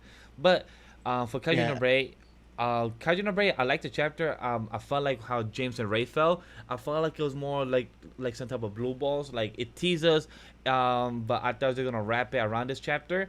But I felt like it could have been more wrapped faster, but it made sense. But it made me more curious to see what happened in page 11 and page 12 and 13, because it was interesting that we saw him trying to escape being controlled, and then the kaiju ate him, and then he felt like he was falling in like Get Out, like some type of like falling inside his type of consciousness. So I'm like, alright, cool, we got that. And then I'm like, I wanted more of that. So it's like more like, okay, cool, the teasers and something, but it was dope that he got back into his consciousness is when he thought about his childhood friend. So dope chapter, but it made me wanting more to see what else we would like to see. Yeah, pretty much just to echo everything Vash already said. Like, I love this chapter. I thought it was really good. It was well paced. The art looks really good. It set up the stakes for chapter 38 really, really well. But it's like, yeah, I just want more. And that's just because of my own personal excitement. It's not the writer's fault. There's no issue with the chapters. It's just my personal excitement. I just want more. I love Kaiju number 8. It's one of my favorite like new shonen titles right now. So I just want more. Like we got this really great exchange between Kafka and the general. And you can see that right at the end, he finally like got back control, and he's even willing to rip out his own core to make sure that he doesn't kill the general, which will be great for everyone to see. It's like, especially in front of the general, is like, I am not going to let this kaiju take control of me, my body, my consciousness. I would rather kill myself than kill another human being and let this kaiju control me. So like that's one thing that this chapter does really, really well. It shows the will of Kafka that he's able to control the power of this kaiju. So the chapter does, give us something really, really cool, but at the same time it's just like, fuck, I want more. It's like, I forget who it was I was talking to before, but it's almost like I wish Kaiju number 8 was monthly, so I can just get like 60 pages and just read the whole thing instead of like just like 15, 16 to 20 pages every week. But I don't know, I love Kaiju. I see what you're saying. I feel like this is good with pacing. the monthly aspect, because I feel like I like the pacing we get. Yeah. Because I like the pacing we get that's every month, every week, and I like that how it takes like a break every 3 weeks or every 5 weeks. It just depends on how sad the author feels. But I feel like monthly, I would feel like Boruto. Like with Super, I feel like it gets nice pacing. With Boruto, if I complain about the pacing. With Kaiju, I feel like it's such a nice pace that it's good, those 20 chapters, but it makes me want more of that. Okay, cool, I can wait next week. Okay, cool, I can wait 2 weeks. It took a break. But if it's monthly, I feel like I will want more. I just had to see how they construct it in a monthly 40 to 50 pages, then I'll be like, okay, cool, James was right. Then I feel like, okay, cool, I like the monthly style more. It just depends how I see the pacing changes or improves. I mean, I kind of like this sort of pacing as though, like in itself, not having. Yeah, we could wait month to month. We get about 40 to 50 pages per this chapter, but I feel like we might miss something, or there's gonna be like a lot of dialogue when it comes to Kaiju number 8 in general. But I feel like that's not what too many people want to do, because I know people like do not want to read too much, but they want because they want to see more of the actions, the fightings, and that stuff like that. Which is why like you might as well just cut it into pieces, into chapters, 3 chapters per month, and you could just roll with it. Give all the information you want, give enough action, give enough pacing. Everything would work out perfectly fine, especially when this manga sold over 3 million of circulation around like Japan, and I have not hit into the Western side yet. And the Western side, we love kaiju content. We love monsters and fighting and everything that has to do with it. So we're not getting that first volume book until December, and it's a long wait for us. And like by then, they'll probably get 10 million circulation copies and sales and stuff. I hope so. And like we already know, an anime is being confirmed. There's no doubt about it. Anime will be confirmed by like I'm gonna call it 2023. That they'll announce it next year, 2022, with like the first 13 episodes. I'm actually okay with that, all fine, because Kaiju number 8 by then will at least have like a good 70 chapters, and that's more than enough to go through a whole first season of a manga and series. And people will love this. People will love to watch this in anime form. We just can't wait. Yeah, there's gonna be like if the animation does not like doesn't fully justice, or even if it does, people will always complain regardless of it. People will still watch it regardless, and then more sales. It'll probably exceed within like 15 million, 20 million. But then once the anime comes out, because we know the power of anime can help the book sales a lot. Demon Slayer, JJK has did it so well. My Hero Academia, they know what they're doing with this. They got money with Kaiju number 8, so I'm okay with Kaiju number 8's position, standings in right now of his position, because this is the most comfortable spot they can be in before things need to be rushed. Things can get more work done. An anime's got to come in, so like more work for the mangaka, the directors, and everything. More popularity, which also kind of can also bring in more pressure. It's just like enjoy your comfortability while you can, before like a lot more people like comes in to have high expectations coming more for you for pressure and your story, and that could change everything, I feel, for a story writer. For me, while you were saying that, Sam, I don't know why James' comment got me, because it got me thinking like, damn, but the monthly series will probably wrap the arcs faster, but also will wrap the story of this, like, because I feel like this. I mean, not necessarily. I mean, no, Attack on Titan took its time. With yeah, but I'm saying like this type of episode, like I thought this episode would have already probably finished in this chapter, but next chapter will probably be the final part of this conclusion of this episode. So it's like, damn, maybe James was right. Like maybe monthly would have speed things up in a better pacing instead of on a weekly basis, just to fulfill those 20 pages that he has to give every single week or less. So it's like, damn, maybe James was right. Maybe the monthly will actually hit right. I'm like, damn, I don't know. Fuck. James, right? I mean, I'm good either way, right? Like I'm not saying like it has to be monthly, but it's just sometimes it just feels like just give me 55 to 60 pages and just give it to me every month and just leave me alone. Like, you know, because I don't think I could do Attack on Titan week to week, so I'm glad that was monthly. You know what I mean? Because these chapters are just too short. Like it always leaves me wanting like way more than I get. Same thing with Black Clover. Like we're gonna talk about it. We're gonna talk about this chapter too, but this chapter is really quick. Not much really happens. What did happen is super impactful, but not much really happened in this singular chapter. So it's like it's almost like the same thing for Black Clover 2. It's like, fuck it, just give me a monthly chapter and then I'll be fine where I can just binge read 55 pages. But I don't know. I highly 100% agree, and I cannot like at first I was like, but I like Kaiju the way it goes, but then I'm like, damn, monthly wouldn't be bad either, because it's like, but I feel like that's where Shueisha and Weekly Shonen Jump is starting to figure out what works best for them and what works best for them in storytelling, because with JJK taking a break, with these type of series being weekly or bi-weekly or however it is, I feel like they're starting to learn that not every series need to be weekly, and some series need to take a break for the mangaka health issues and everything. So I feel like Shueisha and Weekly Shonen Jump is starting to realize what works best for them and what they might turn. So I feel like we're jumping into like a new type of era for the series, and hopefully it does change in a good way. I mean, I think that's the plus side for manga to be in Manga Plus. Shonen Jump Plus or something. Jump Plus, yeah.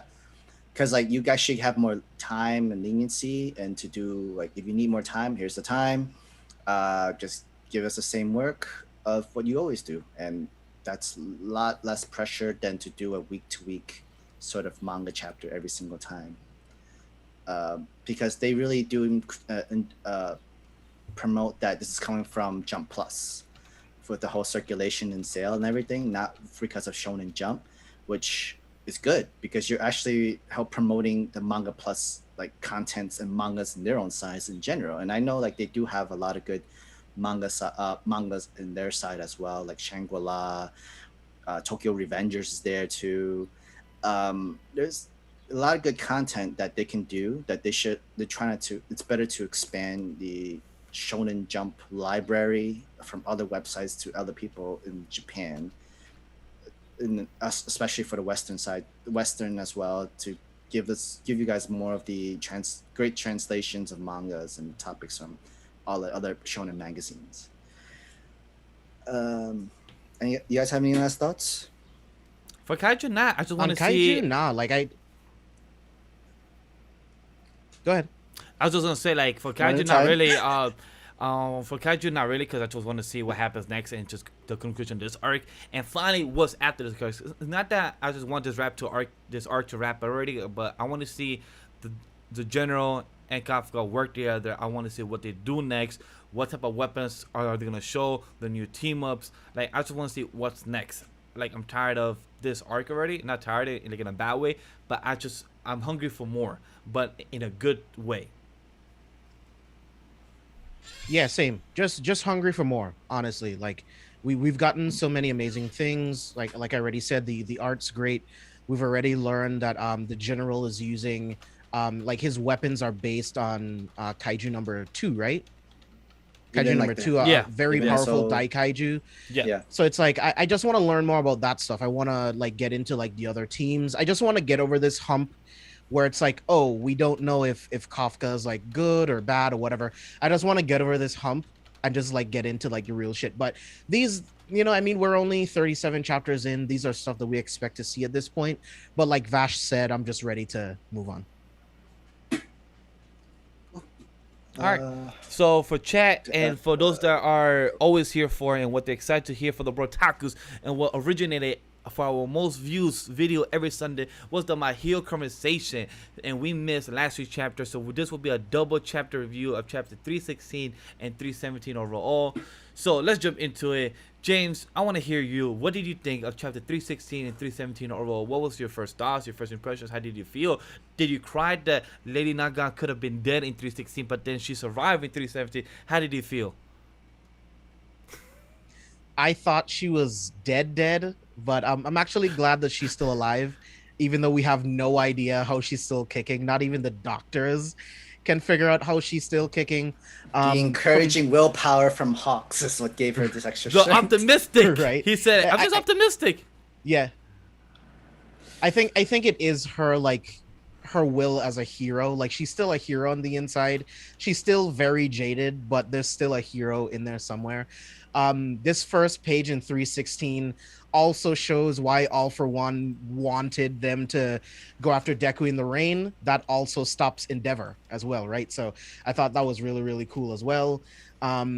I love these two chapters, especially like how 316 ends with them showing up at the hideout. And just like we've been talking about, All for One is a genius level tactician and strategist. And he knew that they Manipulative would as end well up too. exactly. They knew that he knew that they would end up at this building, and he already had explosives prime and ready. So I thought that was really, really cool. It further just shows like how much of an amazing villain All for One is, because he's not just extremely powerful, he's actually also one of the smartest people in the room. So that's what also makes him like a ridiculous antagonist. And this is also pushing Deku towards his ultimate goal and where he's going to end up at the end of the series, because All for One told him straight up, like, I don't care about All Might anymore, he's done. You're the new wielder of One for All. You have the potential to be even stronger than All Might. Now it's your turn. And it's very, I love that parallel, because like Deku has heard that from his predecessor, and now from the greatest evil, that now it's your turn. This burden is all yours. So I love like how that leads into 317, and we'll get there.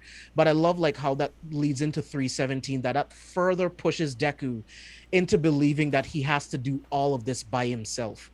Like if he keeps All Might around, he will end up dead at some point, and he has to do it all on his own. Because like we'll talk about that in 317, but now we know that his quirk is officially like on par with All Might at 100%. So I thought that was amazing. But what are your thoughts on 316? So since we didn't get a chance to react to last week and everything, I do want to say I love how in this chapter, I really want to get you guys' opinion. Is it confirmation that he doesn't have a incognition quirk? Because he said in the line of page 15 saying, this place, you see, I love predicting and reading people.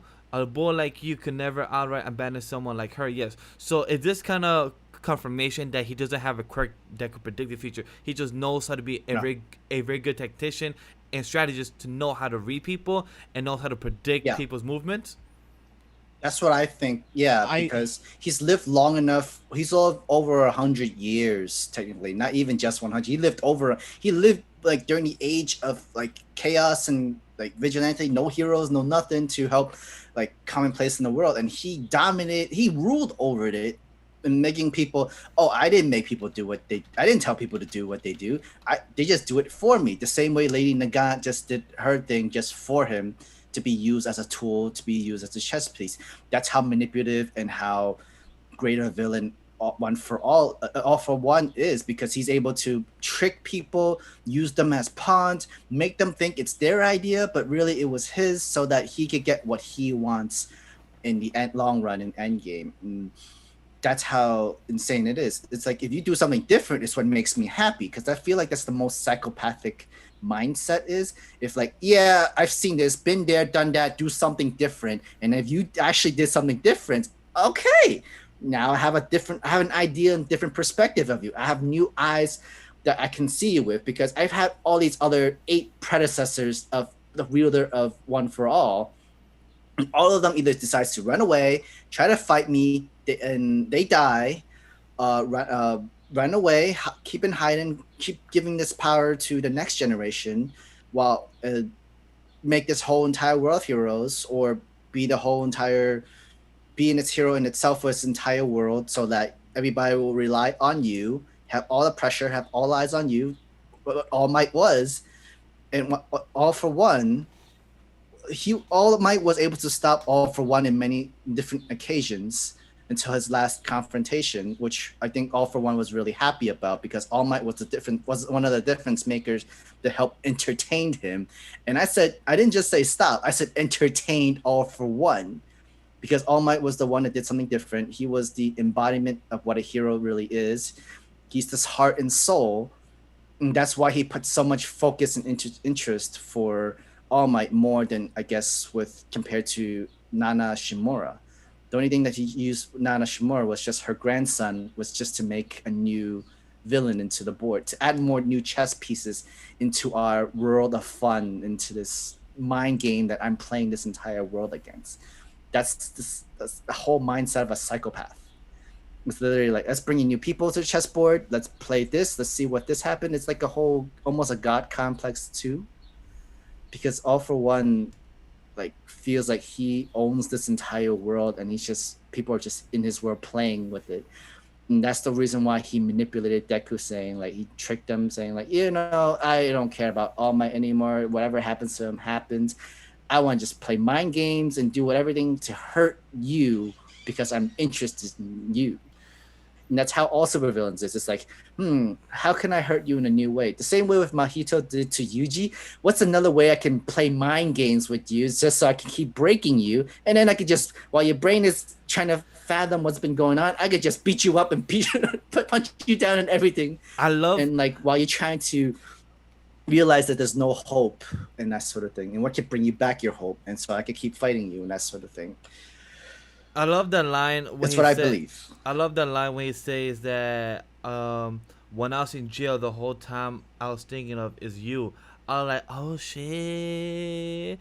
That means he was thinking about Deku and know how to plot and do everything about Deku. That must mean that he knows about the other quirks of Deku and knows that the other predecessors are helping Deku. I think he been knew in a sort of way, because he knew that, he knew through Shigaraki, if anything. Because like, remember, Shigaraki kept asking him from like way from the beginning, before Shigaraki started being his own leader, his own man. He was like, Shigaraki always lead to All For One with information, his thoughts, his guidance, and all that other stuff. Like, he knew, technically that's how All For One knew who the next successor of the One For All quirk, or else it's the doctor. After him telling like, this kid has no quirk, he said has the potential of being the successor of All For One, but One For All.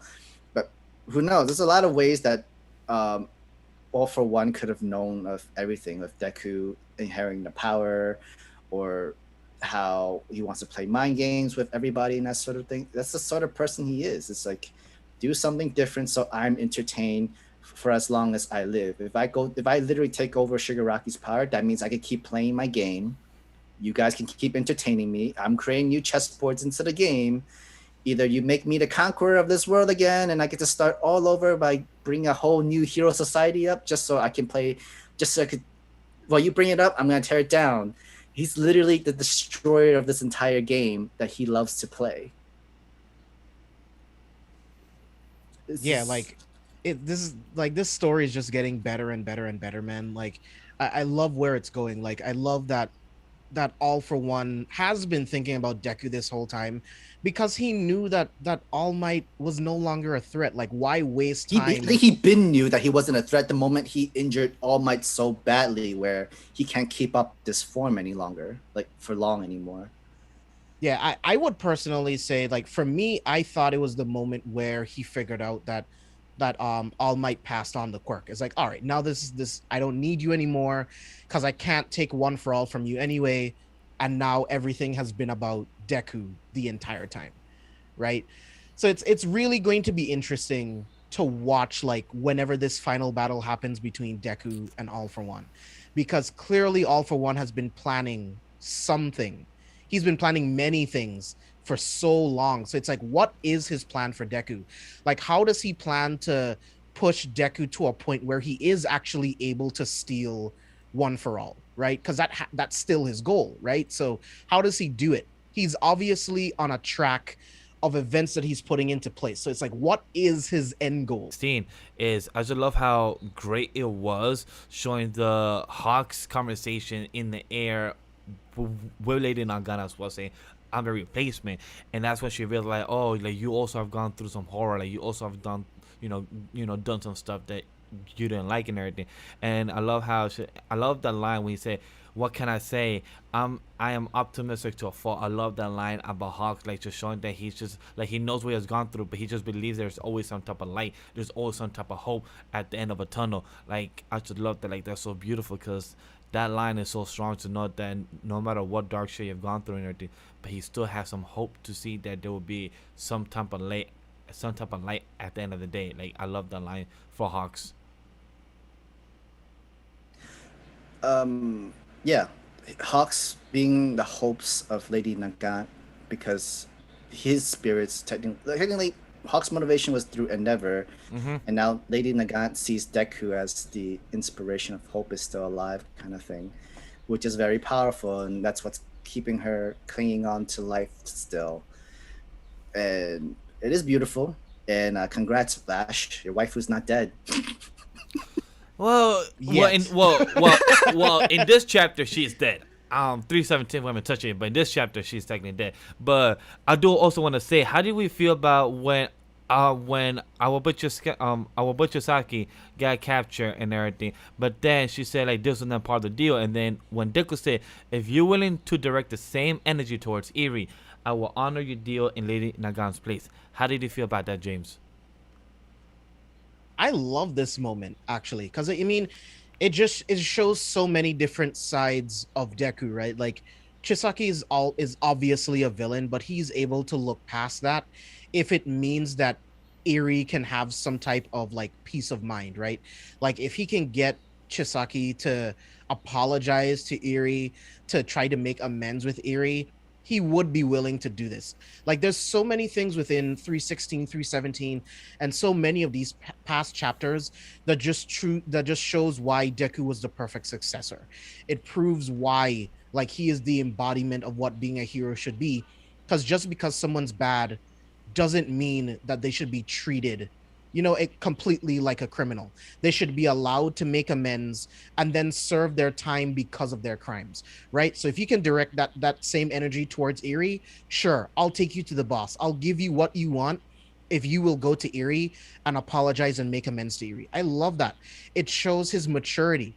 This kid is 16 years old and he's showing more maturity than most adults. So I love these moments. 100%. So what's insane is I want to I'm very interested in Deku's mental state from 316, because technically he just see another hero almost died by a villain, because technically Chisaki was the first villain that he saw that killed someone he knows and really care about, which was Night Eye. And now like even Deku sees like, I can't have the judgmental feeling of this is the guy that killed Night Eye. I gotta keep thinking and rationalize, saying this is about being a hero that cares, being a hero that has empathy. This is the time where it's like all that same feelings like that you have, Chisaki, put that same emotional feelings of apology for Eri. Because even with Chisaki, he still sees her as an object, a used, because of her quirk and what she can do. Not even as a person anymore. Not even as her daughter. And like that's the most insane person that you can be, I guess you can say, because he only cares about his boss, his own father, when he himself is not even much of a good father himself. And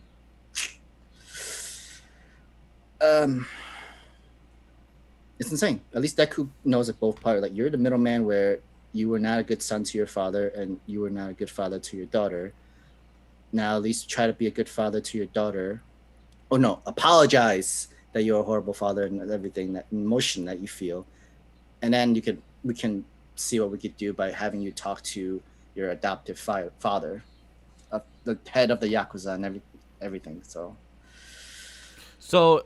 but yeah, Deku's mental state is kind of broken and shattered the same way Lady Nagant's kind of cracked into her face. It's literally her physical form is what Deku is feeling in his own in his mental inner form right now. And so all for one is having a whole field day from this. So what I was gonna bring up onto what the chat says in there, because chat seems like they're kind of half and half, because Chris brings up saying it, but regardless if he is sincere or remorse of what he did to Eri, she's too young.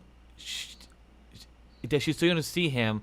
Maybe if she was older, I would agree. But what I don't know about what Deku is thinking, and like there's more people. It like Denzel as well says. So like, do you agree with what Denzel and Chris is saying here in the chat? I don't know if I don't think she's too young. I almost feel like it's in like around this age is where kids are really impressionable. Like if she can see that even someone as terrible as Chisaki was Uh-huh. can make amends. I feel like that'll make her a better hero in the future.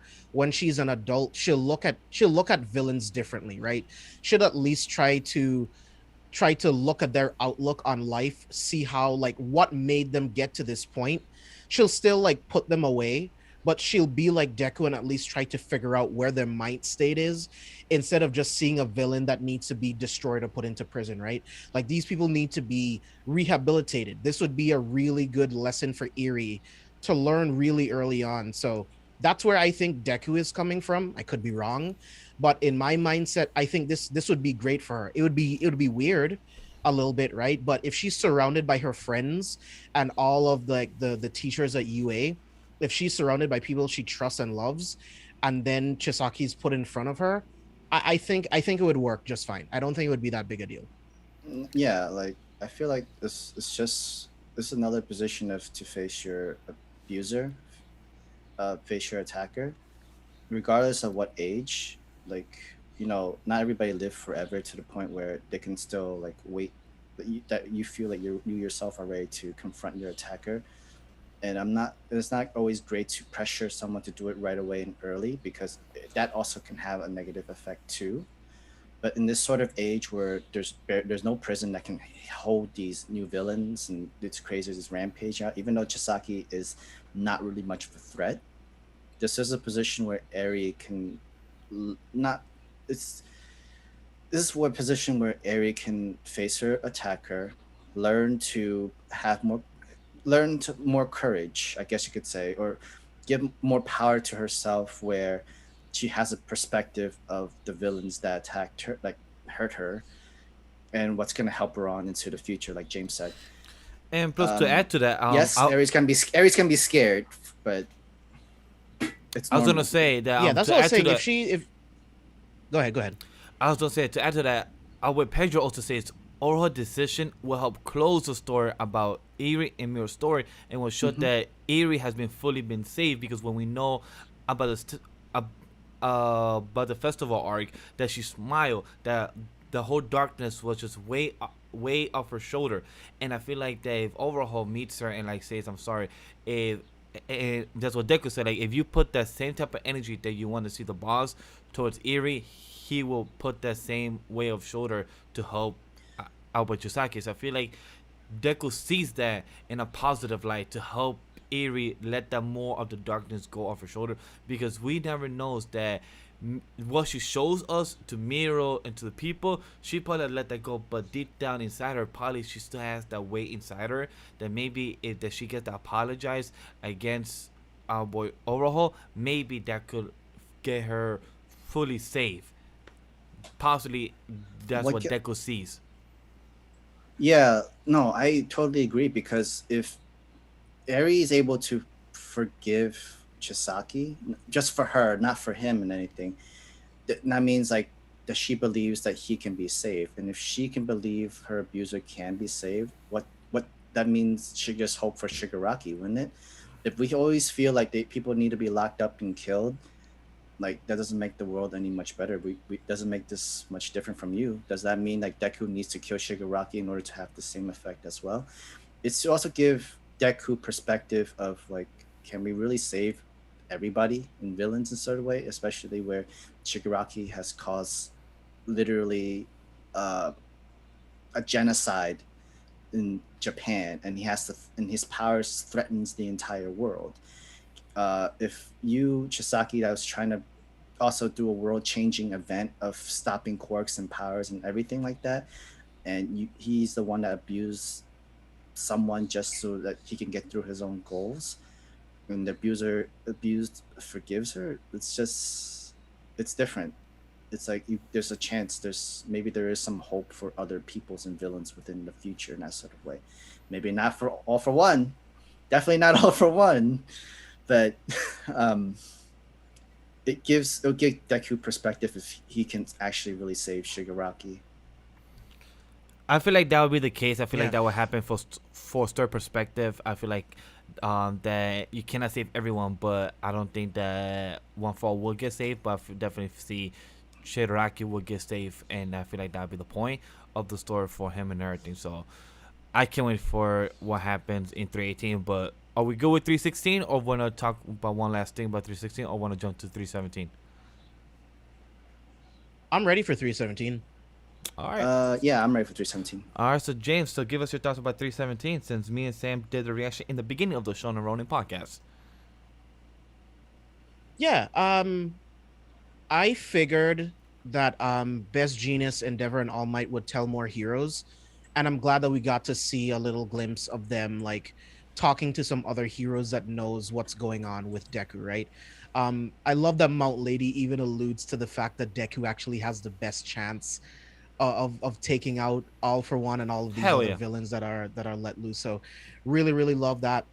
It really bummed me out to find out that what's his name, Detsuzugoro, that he quit. Like I felt like he was he was a really good hero. To think that he would just quit with everything that's happening right now, like that really broke me. I'm like, this is what heroes are supposed to do. These are the hardest moments for heroes, and this is where you have to stand like higher than ever before. You can't let that one person in the crowd that he was saying that was drowning out all of the positive voices, you can't let that one person deter you away from doing what's right. You know what I mean? Like, and I love that Horikoshi is exploring this stuff, because we've seen heroes that were only in this just for the celebrity, and now we're seeing a hero that's just broken, right? They feel like everything they've done, they've put their life on the line, their friends have put their lives on the line, and for what? Like, people don't even care. But these are the moments where you have to dig deep and fight even harder, because that's the duty of a hero. So for me, that was something that I personally liked that Horikoshi was exploring. Like So there's I definitely agree with that point, because I feel like I don't blame him, because in a sort of way there's everybody had their own, like what Gina said, everybody had their thread, everybody had their own breaking point, and like once that breaking point like comes through, like do you want to even continue doing this anymore? And props to the writing for horror. He always somehow finds a way to write thread, jeans, or something when Best Genius talks. Because whenever I think, like, yo, somehow he finds a way to literally use those lines of like a jeans and everything. Like, that's amazing. That is amazing writing, because that's very hard to do. And though he does it, it's fantastic. So I just give props for that writing. Very small detail, but yeah. Because like this is same mental state. It could not only just be from hero society in itself, it could also be in real life, where people try work very hard and very for a long time to create content, and they're not able to like be like high up there, or they're not able to make connections, or they're not able to get enough people to watch them in sort of way.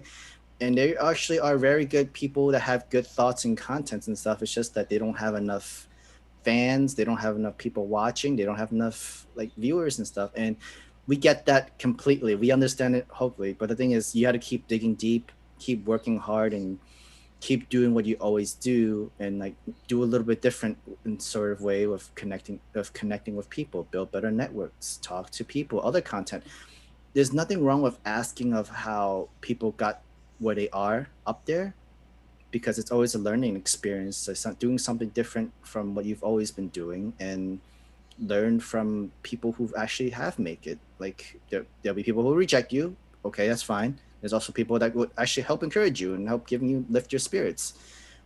The people that you want to be around with are the people that help motivate you, whoever to be successful. And that's why the mentality is be around people who are successful, so that you yourself can have the mentality of to be successful, and eventually you will get there in this position. It's literally be with the right people in the right crowd. And of course, where you are in position, not everybody likes the position that they like to be in right now. They want to go and being higher aspects and perspective. But the important thing is to keep going, to keep working, to keep providing content, to keep moving forward. It's just the moment you stop is the moment where you feel like you either give up, move on to something else, or you need a break, rest, figure out what you want to do yourself to learn about yourself, and then you want to keep moving, keep going. I just love That's that what I line. feel for anybody mental state. I just love that line when he said, "But nah, I'm not here. I am only human." I love that line. It's so impactful, yet so Mm-hmm. simple, straightforward, and I love how Hori focus on that ab- about the mental state because it's very important on what Hori does and what for our society because there's something that is very huge on what it is. Well, like with what goes on with our daily lives, like being constantly under big pressure, under big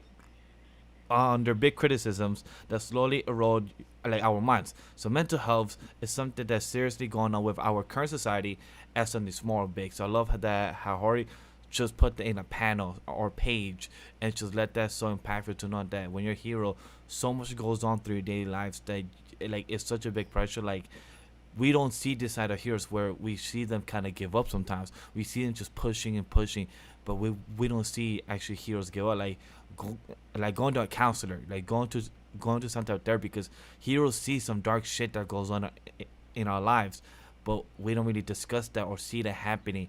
But I love how Hori actually puts that shine in them. So I love this type of focus on it. It's beautiful, but it's very real, and I love how Hori did that because mental state is a real problem that a lot of people don't really discuss. Yeah. Yeah, like Yeah, and showing this the depression and anxiety and the pressure that comes in with the hero, and when they can't handle it anymore, you can't blame them for quitting. Yeah, and this also goes back to just how good of a job All Might did in his prime of just clearing up the streets, right? Like they're like these most of these heroes haven't like experienced this level of like having villains roaming through the streets, like disarray amongst civilians. Like a lot of them are just not used to it, right? So I love that Horikoshi is also letting us see what this side of the world was like when All for One was in his true reign, right? When um the One for All users 2 and 3 had to make sacrifices, they had to kill people, you know what I mean, to preserve the peace. So I love that Horikoshi is giving us a glimpse into this world. Another thing that I love about this chapter is Hawks telling Endeavor Midoriya ran into a second hired gun and it's already over. I love that, and I love that we get that panel of the villain absolutely laid out and Deku just standing over him with Black Whip, and you just see All Might standing behind, just looking at him. Now, I've seen the whole like, oh, Deku's becoming a villain. I don't get it. I don't get it. He is a hero who is simply doing what needs to be done to get the job done, because he needs to put all of these villains back in jail so that he can get to the real problem, which is All for One. What does this have anything to do with Deku being a villain? I don't get it. I mean, And then- you literally just are like, this is the same thing what Batman does every single time, and we still consider him as a hero. Like, what? Thank you. Wait, what? I think somebody. Wait, what? I saw it. I saw the And yet you timeline. love Batman? Like, what?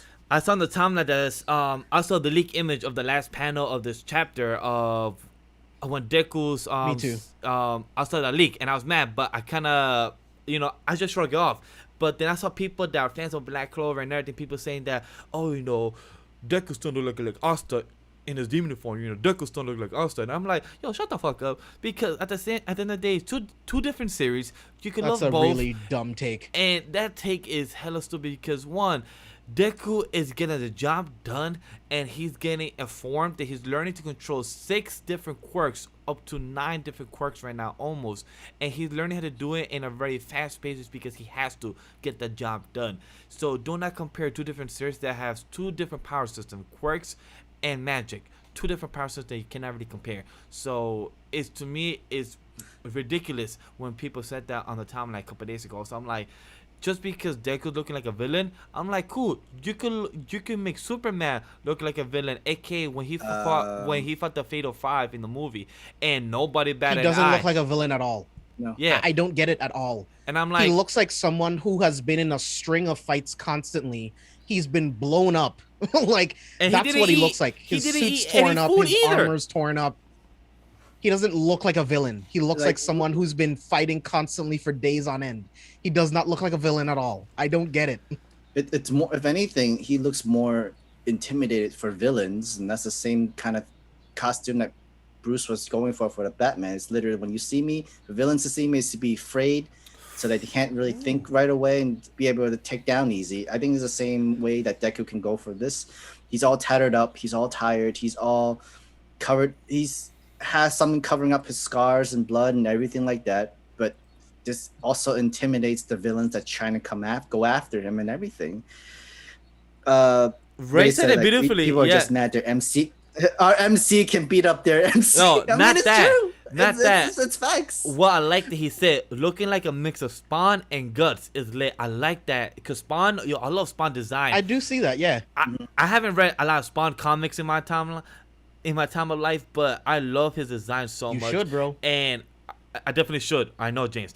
But to know that Spawn and Guts did this design, I had to fuck with this because the way he's walking there and everything in the rain, and the rain continues to fall. That's the funny shit. And I love how literally last chapter in 316, even Endeavor said, sorry I couldn't come here sooner. Me and Rain don't work together. I love that. So that also makes another reason why All For One said that choose a day of rain, because that means Endeavor will take longer to come because he cannot fuck with Rain. So I love that also. It really does bring up the drama too, because the mind games that All For One did to Deku with when now it's your turn. All Might knew this was gonna happen, and like all the responsibility that comes with wielding the quirk of One for All requires you to also be the one to carry all the burdens of everything that comes with All For One's actions and traumas and deaths and killing. And like it comes to the point where Deku does not want anybody else to get hurt. He would rather be the person to take all the blows, and if happens to want to die before everybody else does, because he wants to be in the front lines to protect everybody else. But it's not a good mentality. You have to know you're not alone. You can't. Nobody can do anything on their own by themselves or anything. But your fear of other people getting hurt and dying is what's stopping you from letting people in.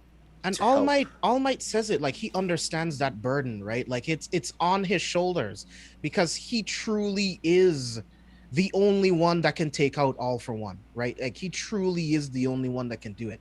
He should accept help, but I don't blame him for wanting to keep his distance from All Might, right? There was already the premonition that All Might die. Yes, we've already talked about the fact that Deku has already kind of beaten, has already destroyed that future because All Might has already kind of, I guess you could say he lived past like Night Eye's like premonition. Mm-hmm. But still, like, why would Deku want All Might to continue following him when he could end up dead? You know what I mean? So he has the power. That's why he told All Might, like, you don't have to worry about me, really. I am on par with you when you are at 100% and like with no recoil. No recoil. I'm That's good. Fucking insane. It's okay. No recoil. You don't have to follow me anymore. It's okay. I can do this. Like, I get that you care about me, but it's okay. But the problem was that All Might pretty much brought Deku up the same way he did when Night Eye used to be his sidekick, and when he threw away him, like that same mentality. And everything everything that he brought up with Deku got literally turned around towards to the more negative side, just because All For One, this mind game saying, now it's your turn. Now you carry all the burden, you carry all the stress, you carry all the responsibility of anybody you bring into our game that dies, it's gonna be your fault. And that is so much stress to come in for a 16-year-old, like James said. This is like this mental state of this boy. He shouldn't be in this sort of situation. Like, this is not a mental state like boys should like be in and playing into. But he's to doing have it. The responsibility of the whole stress of the entire world lays on your shoulder is too heavy. Too heavy to burden alone. You need people to help support you. And I feel like Bakugo will be the one to help encourage that, be like, yeah, what the hell kind of villain looking guy is this? It's like, what kind of hero motivation is this, man? Like, I feel like the kids, the UA students or other heroes will step up, because remember they said not enough heroes, not enough cops, and they're not. That's literally the trigger flag that's saying the students are coming up or have to stepping up to be the heroes that they need to be. And if the kids are able to stand up and to go out and be heroes, the adults who feel like they lost hope and that feel like no encouragement, they see the younger generation still believe that there is hope for the world. They're going in like, okay, put back this my suit. I got to wear my cape. If these kids can do it, and it's my responsibility as an adult to help lead them in, to help keep protecting them, because now my job is to protect these students and be a hero to this entire world, because that's who I'm fighting for now. Yeah, because it opens it up. Yeah, because I was confused when they changed the name for Death Arms as well, because that's what I was used to the name for him. Instead of right Desaguru, I was they changed the name for him because I was used to him for Death Arms. So I was like, okay, cool, he retired, but it's weird for the weird translation they change it. I don't know why. Maybe for the death part, or who knows. But isn't that just like his real name? Oh, that could be his real name as well. So that could be his real name, because I'm pretty sure that's just his real name. That could be true. I did not see that. So I don't think we ever heard his real name. So probably that's why I just got used to hearing Death Arms. So maybe that's why. So, but I'm happy to see. We didn't hit on this, but I'm happy to see our girl Mountain Lady here, because we know when we first met her in the beginning of the series, she was more of like a celebrity hero, like she wanted the spotlight. But I'm happy to see Kumai, Edshot, and these other heroes that actually stay as heroes, because we know Edshot, he was a real hero, and we know Kumai as well. But I'm happy to see Mountain Lady change up her style and see herself as a real hero, so I'm happy about that too.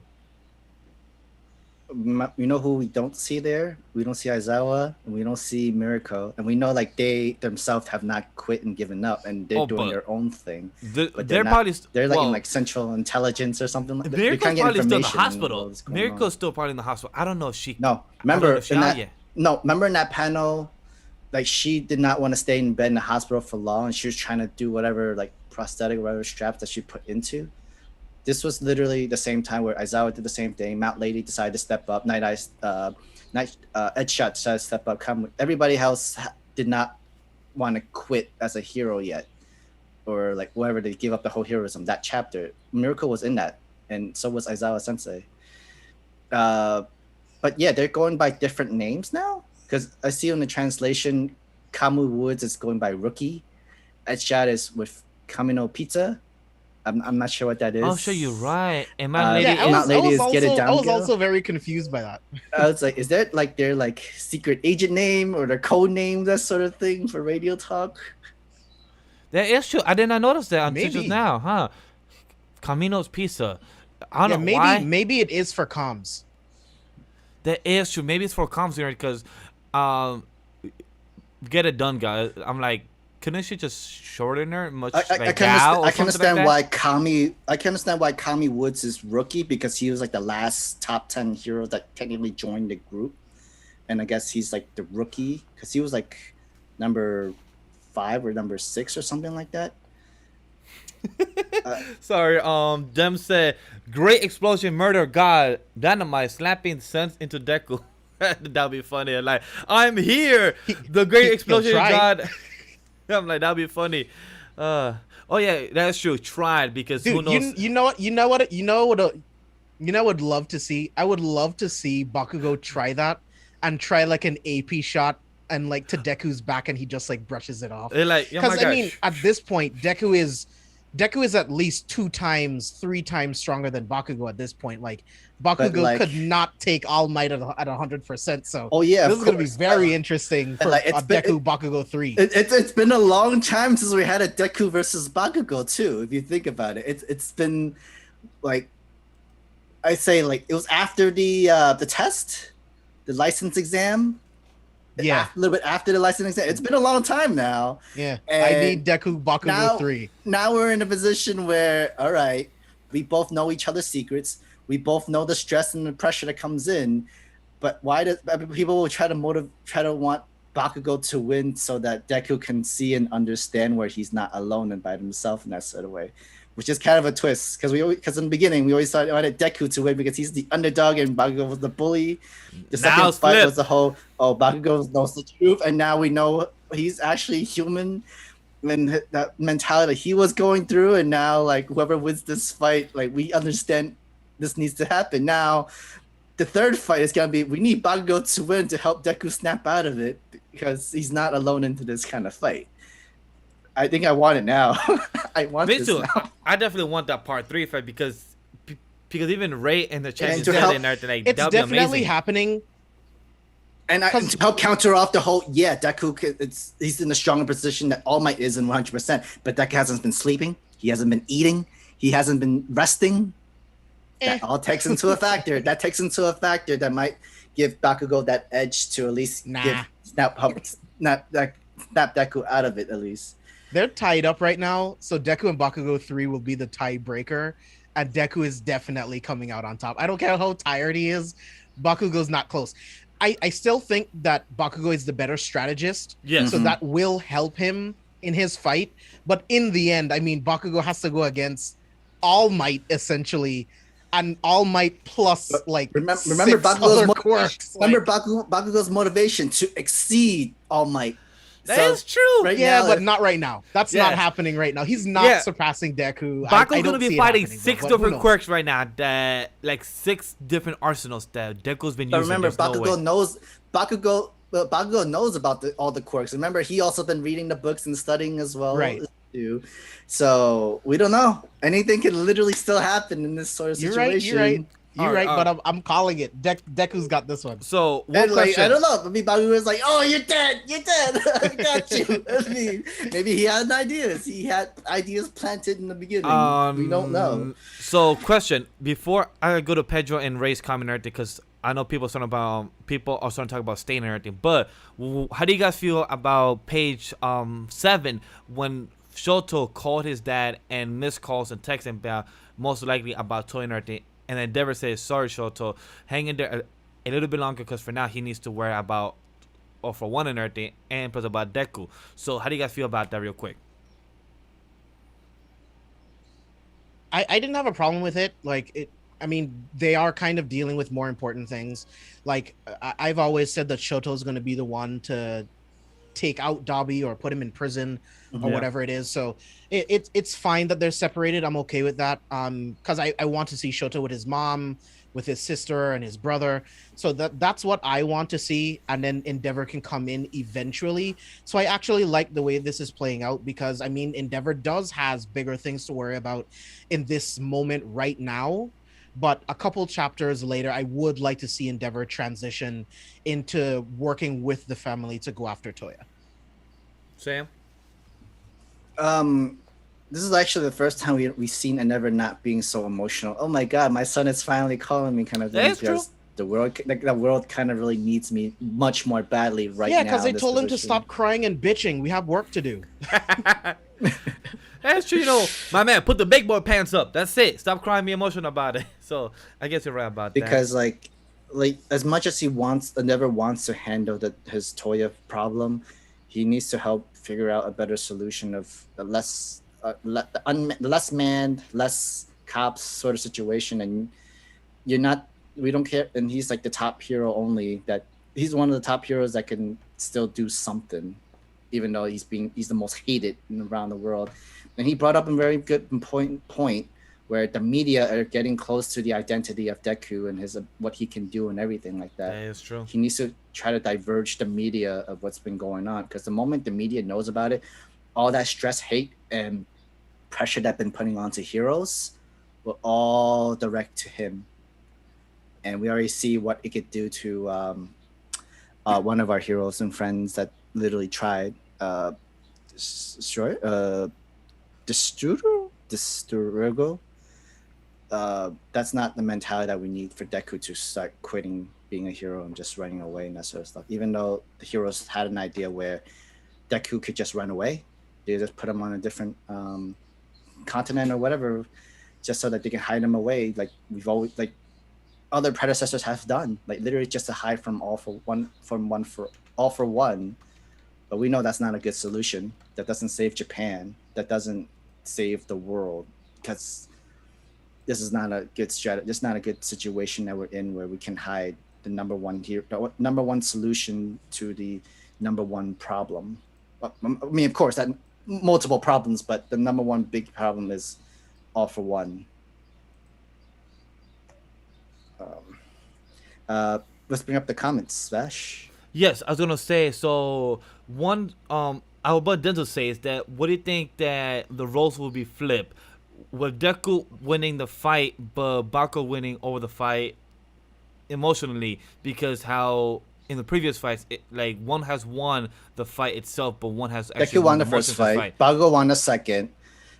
I Yeah. agree with that completely. I can Same agree thing. with that too. So I can definitely see that happening. I agree with Denzel as well. The other comment was that we all know that Ochako will be the one saving him from being who he is from the darker side. Because remember how we know that All for One said that that he needed hatred from Shigaraki to have easy control.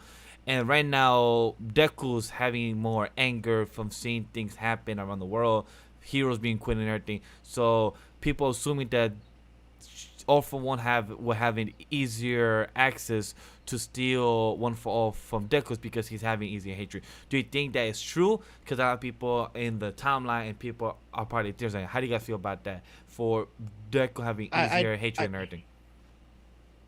I don't agree with that at all. No. Like I feel like Deku has been angry, right? Yeah. Innocents are dying, heroes are leaving, the police aren't like doing as much as they should. Like Deku's been angry. He's been angry for a very long time, right? So I mean, like this is no different.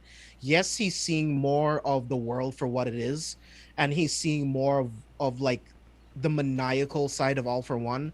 But to say that he's so angry that that'll make it easier, nah, definitely not.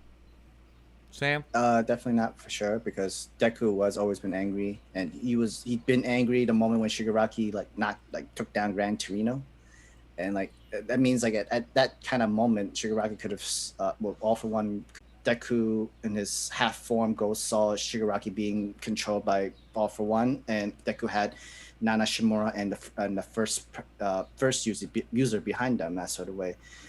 It's not the because we already know like hope is what motivates Deku, and that's what gives him his true power and his motivation and stuff like that. But hate on hate to take having both sides of hate and to take over it doesn't really fully work. We already know that Shigaraki couldn't do it because he was not at 100%, and All for One was not fully in control. But it's something. I feel Deku needs a new perspective of hope, of seeing his friends, seeing people around him that can help motivate him. So Because all that mental state and trauma is what's giving him this image right now. So as we see him, villain look, all the pressure, all the state, all the stuff. It's like literally saying like you're a monster, you're a creature, you're everything. Like it's literally from what they said is what making him look like this. And who blames him? He's by himself. He may look like this, but he's saving the world. It's not like he's an anti-villain. It's not like he's an anti-hero. He's still a hero. oh yeah, Just sure. looks like a monster because you all deem him as a monster lookalike. Oh, like the exact words were, looking at him, you would never guess he was a hero. Those were exact words. And Exactly. I can't wait to see. I wonder if you are hearing the rumors saying that apparently he goes around helping people. The rumors say he's caked with blood and filth, which cover up his many scars. Looking at him, you'll never guess it. Like I wonder if Bako or Shoto or maybe Ochako or his mother are hearing these rumors and they're like, oh, that can't be Deku and everything. But they find out like, oh shit, that is Deku over there. No, but that's like the entire world state of perspective where we only see people what they look like on the outside, but not on the inside, like from their actions and everything. It's just, Yeah. it's like he looks like a villain. Because he looks this scarred up and bruised up and everything. He looks really tired. He must be a villain, and yet he's doing all these good stuff. It's more like people are only seeing him for the outside and not from the inside, and they don't understand of the good actions that go. It's like it's really thrown off when you see a villain being a hero for some reason. It's that same kind of like mental and perspective that crowds would see. It's like we still hate you because of the villain of what you are, what you look like and stuff. It's just its inside is what's coming out on his outside, and that's Deku right now. Yeah. So Denzel wants to know if we think All for One and Shigaraki will somehow be successful in almost taking One for All. I don't think so. Same here. Like Ray talked about a couple episodes back, I think a lot of that final battle will take place in the One for All for One realm. I do think a huge chunk of that battle will take place there. But as far as them almost taking it, I don't see that happening. I feel like the time for that already passed. If I'm being honest, I feel like that time has passed from the last time they were in the One for All realm. I feel like we could have seen that then. For them to do that now with Deku being significantly stronger, I don't see it happening. But I mean, it could. But I personally don't see it happening, and I don't want it to happen. I want Deku to be in full control, and it just be a battle of strength and wits between him and All for One, just like it was between All for One and All Might. So the other question I was gonna ask, since we didn't get to it, what do you think about the most exciting part? Stain finally appear, and at the end of the chapter and everything, do you think Stain will be confronting All Might, or do you think Stain will be telling All Might like, "Don't worry, you stay here. I will protect the kid," or like, do you guys have any theories about involving Stain? So what I think was what came to him mentally is he wanted to play the villain because he know who the real hero is that would try to stop him. But now in this sort of situation, here the hero does not want to be like the hero that everybody wants him to be. He's literally seeing a reflection of himself. Because when he was out in the streets in the villains, he thought, in his perspective, he thought he was being a hero by just killing the villains and just like, as long as evil's extinguished, like they're not really dead until they're really dead. He was like the Punisher back then. He's like, yeah, you heroes may take them down, but they keep getting back up. What I do when they stay down, when I take them down, they stay down.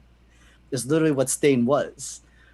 And now when Stain picked up the position of villains, like he wants a true hero to take him down. But when your true hero is in this position, where even though you will be following through heroism, no matter what situation you put through, you're not at your strongest state.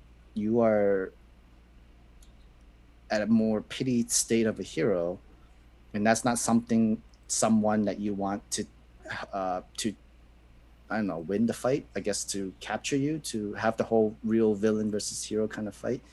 And that's the sort of situation that Stain sees, and he has to help his own hero to help take him down in the future.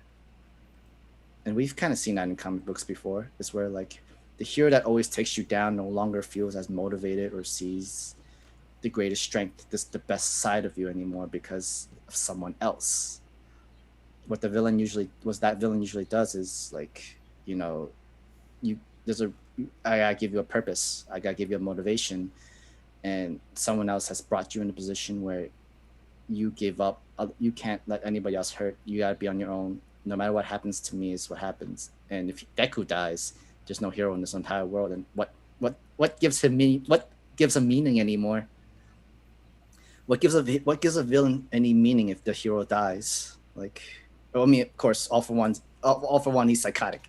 If he wants, to just create new heroes. If he wants to, just so he can take them down. But when it comes to Stain, he would want to save Deku so that he gives himself meaning.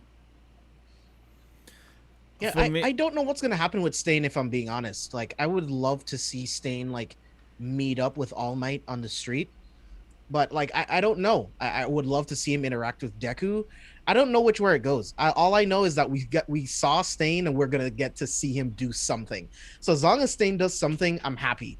I don't really care if he goes to Deku, if he goes to All Might. I just want him to do one of those two things, and I'll be happy. I feel the same. We don't necessarily know, but it feels like he. Sorry, I was gonna when Denzel said with Hawks and Toga. I read Toga. Like, I don't think Toga met up with Stain either, too. We don't know. We don't know what has happened to Toga. We don't know where she been at. So, but for me, for Stain, like I'm excited Stain is on the scene, but now I'm curious to know, is Stain gonna talk to All Might? Is Stain gonna meet up with Deku? Is Stain gonna help out with Deku here? Like, I'm just curious to see where's Stain motivation and what is he gonna do, because he looked up for All Might and he said it back in the Stain arc is that All Might was the truest hero. So not that All Might doesn't have the quirk, he's not a full-fledged hero no more. What is All Might envision? Like, who does he see a hero now? Does he see Deku as a hero? Is Stain gonna test him as a hero, or does he already see him as a hero? So I'm really curious to see how Stain will Technically, handle already this did type of tested situation. him though. No, I know he did, but like back then, current him, like how does Stain view Deku? How does Stain view the hero society right now? Is what I'm curious to see. Like, are we gonna hear some type of perspective right now of how Stain thinks and how he views the world, or are we just gonna get the conversation with All Might and Stain? Like, that's what I'm hoping to see, because I love Stain as a character and the way it just was editing watching this conversation between Deku and All Might. He was just waiting there. He didn't do no actions. He didn't take no tactics. He just stood there and just let Deku go. And while All Might stayed there, so I'm really curious to see. No lie, no lie, he looks like Hush. Stain kind of looks like Hush. I see that. I see that with the A bandages and little everything. bit, yeah. Yeah, like I A see little that. bit, yeah. I definitely see that with everything like that. So with Deku here and with the Shoto and the Stain conversation, I don't know what's gonna be with chapter 318. Really curious to see where is it gonna go. I just want I just rereading the comment of people of their own rumors and talking, like they Oh, yeah. had no one else to compare of people with multiple quirks, and they automatically say it's All for One or the Nomu, yet they always compare someone with multiple quirks as evil. And now and then the whole room, oh, but he apparently he helps people. That's the same. That was my point of people's perspective of how they look like they must be evil instead of their actions of what they do is good. Spinner, the true hero. It's been a while. He's probably like the only person that's taking care of Shigaraki in deathbed, or no, in his like sleeping bed while he's resting. Yeah, recovery. I there's so many characters that we need to get back to, and this is where I just want to figure out like where Horikoshi's mind is at, right? Like, he obviously has a plan, and we're following Deku for a reason. We're doing everything with All for One for a reason. But when do we get back to Toga? When do we get back to Bakugo, to Shoto and his family with Toya? Like, when is the appropriate time for us to get back into these things? And this is what I like about Horikoshi as a writer, because I can't predict these things. I'm really good at being able to predict where stories can go, and I never really know with Horikoshi, and I Same. love that. I love that I can't figure it out. So it's like, when do we see these characters again? I don't want to see them right at this very moment, because I'm way more interested in what's going on with Deku. We found out that Deku can now use pretty much what All Might was using at 100% with no recoil, with 6 quirks. I need to see more of that. I want to see more of Deku in the streets going against all of these hitmen that All for One sent after him, right? I want to see what's going on with All Might and Stain. But still, like we talked about before, Spinner, right? Toya, like all of these different things. Like, I want to know what's going on, but we'll see. And to answer what James was saying just now is like, I love how like the 3 series of Shonen Jump that I can't predict was One Piece, My Hero, and JJK. Like, when I read each thing, it's like, where's the story going? Like, what is the author gonna do? And I love that I can't predict where we're going with the story and what's gonna happen next, because that means you're a good writer. That means then no matter what, I guess like I could have 5 options of where we're going, but then you add number 5, 7, 8, 9, 10, and 12. I'm like, oh shit, I did not see that happening. So I love how like we still had these other threads to still go with Toya, with Toga, and the other classmates, and like to know where's it going. So I'm excited. If we don't see the conversation on Stain and plus All Might, or Stain and Deku next, or Stain talking to all 3 of them, I'm like, cool. But we go to the next thing with Shoto or the class of students, I'm like, alright, cool, that's fine with me as well. So I just can't wait to see what else we bring with these classmates, and the story happens at 318, because the story is being done so well that makes me curious to know what can we get next, and I'm very excited for that. Sam, did you speak? What I feel like what's gonna happen, I feel like we're gonna Oh, yeah, transition that's to another Shoto, because the reason why he's calling Endeavor, because he needs that situation right now. Yeah, we are. Hey, Aniki's in the chat. Yeah, we're about to finish up with My Hero, or if Ray could come in we'll keep talking. But my final thoughts of what might happen next is we might transition to Shoto, because that's the whole reason why he's calling his father Endeavor, because we found a clue. We might know where Dabi is, because we know for one thing, Dabi is probably not associating with Shigaraki and stuff no more, because he's probably on his own to do his own thing. He doesn't need Shigaraki as his own pawn or their motivational goal. And technically, you're in the setting that they're in is it's a free world where anybody can do whatever they want now in that sort of situation. I mean, of course, not in the rain. He's not coming out here in the rain, because if none of have a problem with the rain, he's gonna have a problem in this rain. So, but not Shoto. He's still got ice.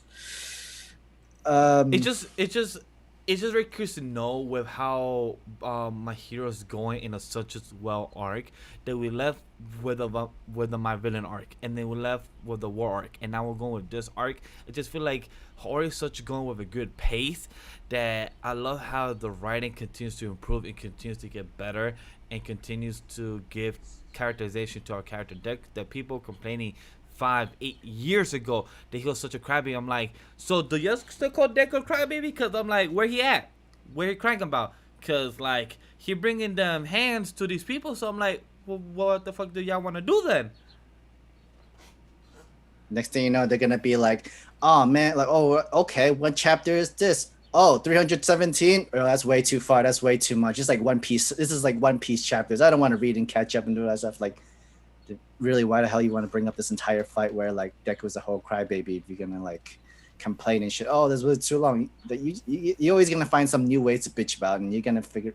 And this one bitch that you're gonna say like, oh, just because it's too long, it's too far away, and you think that it doesn't. That means you're telling me the story doesn't get good until it gets this. Like, it's always been good. It's your own opinions your own opinions and perspective of what you feel like it's a good manga chapter and story. It's just keep reading and learn and understand, or else you're just a meathead person that just likes to watch people fight and do actions and stuff. It's like, this is not the sort of plan. That's not great storytelling at all. Not everything is Dragon Ball, okay?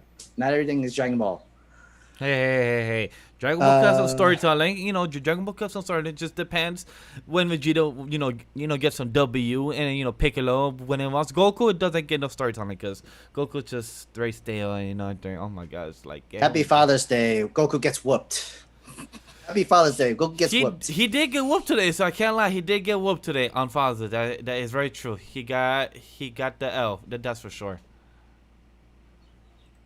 Well, we got our RayApollo back. Ray Might, is that you? Ray Might, definitely he is back here. Is he gonna speak for a second, or he's trying to get the audio to work? We're gonna find out. They want Then to ask a question, what do you guys think about the Deku Retrieval Squad? Oh, about I think was a do you guys think was Sibago, Shoto, Tokiyami, Ochako, and Kirishima, and Ida help out? That would be an awesome squad, but I feel like that would feel like a Sasuke type of retrieval squad, because I feel like Deku's not turning bad. It's more like he's doing everything on his own, and instead of retrieval squad, I feel like it's more of like a support squad, because All Might cannot be there backing him up.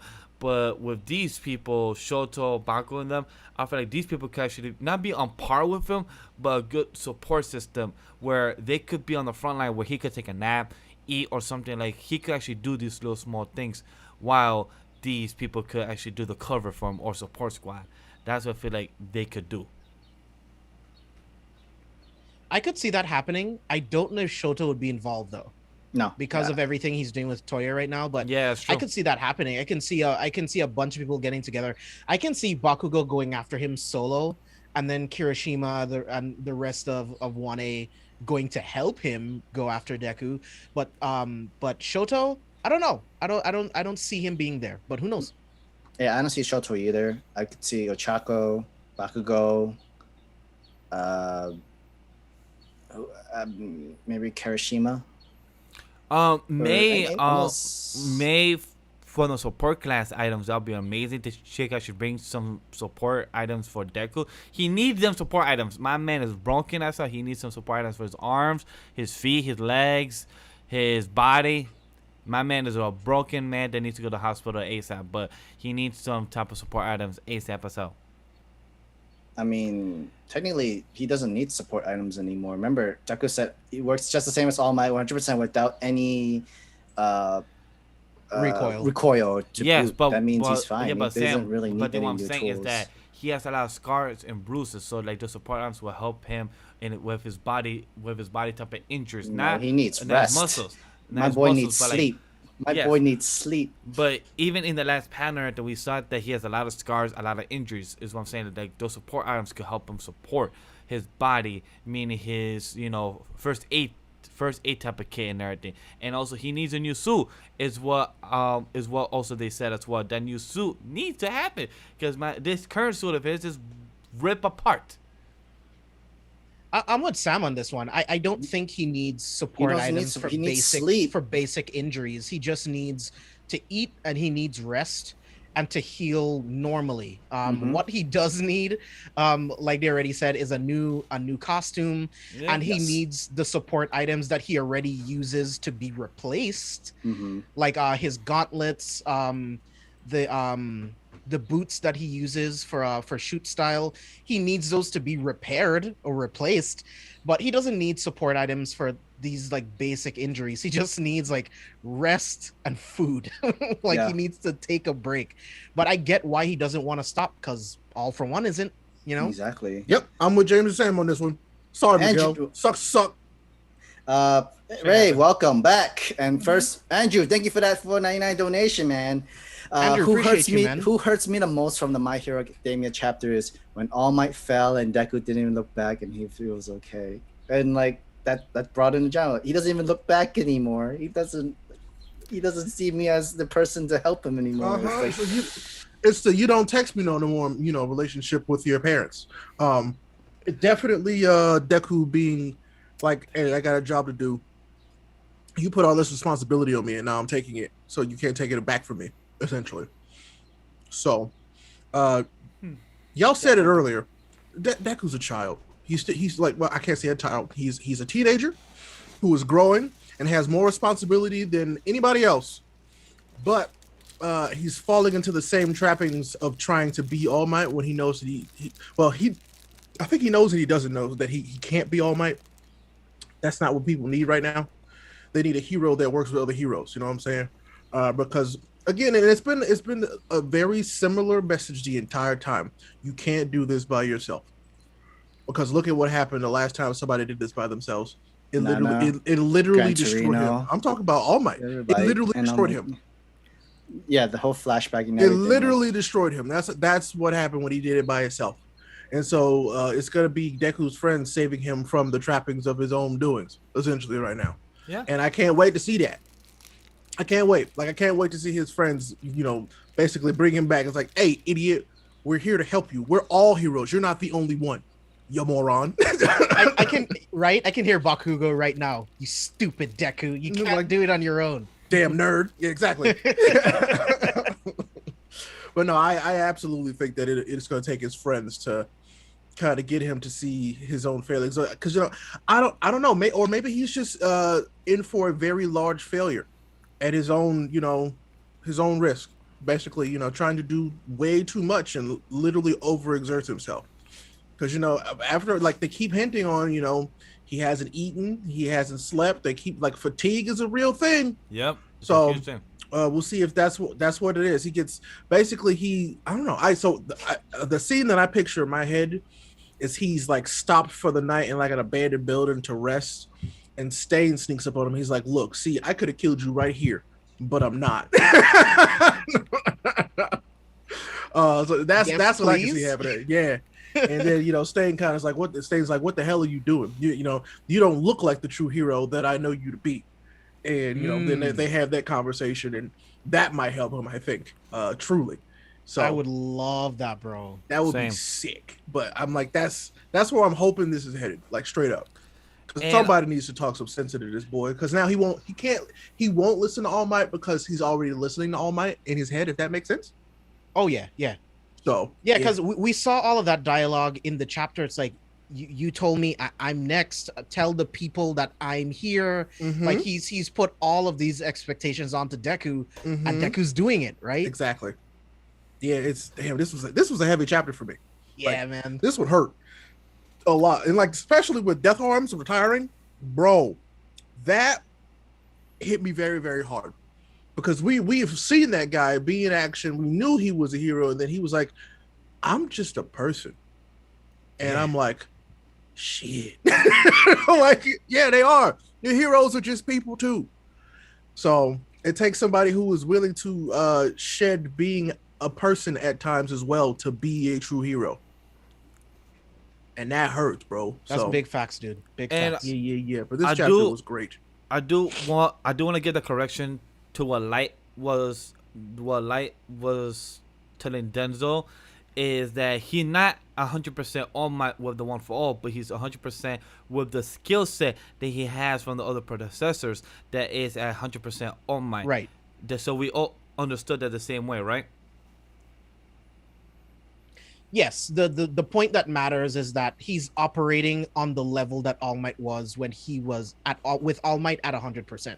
Yes. Right. So that's something that's even cooler because Deku still has so much more heights to accomplish, right? Correct. So that's gonna be really really cool with Foe and Fajin and all of these different techniques. Yeah, all of that together puts him on All Might at that level. But Yeah, like he still needs to master One for All with the full strength with his body and everything, but he knows how to control the other quirks at the same time, where All Might never had the chance to actually learn that, so that's why he compared himself that he knows how to be on par with All Might at 100%, so that's very strong enough and everything like that. But Ray, have any last final thoughts before we go into Black Clover? It might be transition time. That might have been transition chapter. We're now moving on to somebody else potentially, I think. So do you think Stain, like what Sam was saying? I think this is either shifting over to Shoto and the Todorokis, or we're going to. Actually, no. I'm kind of set on it's going to Shoto and the Todorokis. Okay. Yeah. Yep. I think so. I'll take it. Same. Yeah. Same. I'll take that. All right, cool. So this is our wrap for the My Hero discussion of chapters 316 and 317. Both time codes are in the bottom for the description for those that did not get to check out our live stream for chapter 316, 317. Both will be in the time code down below. And Sam, it was sad to see you go. We're gonna jump into chapter 296 of Black Clover, right? 296, is that correct? Is it? I think. Are you asking me? I was asking James and Ray to give me Yes, confirmation. it's 296. 296. 296, correct. All right, cool. Yes. So 296 of Black Clover, and can't wait for us to talk about this because kind of more disappointed than the hype about it, but anything like that. So Sam, it's sad to see you go. All right, I'll be in the chat. Copy. All right, so chapter 296 of Black Clover. How do we all feel about that? Me personally, this chapter gave me what I was looking for. Because of like the last recent chapters, I was expecting it to be this short of events, but it gave me enough.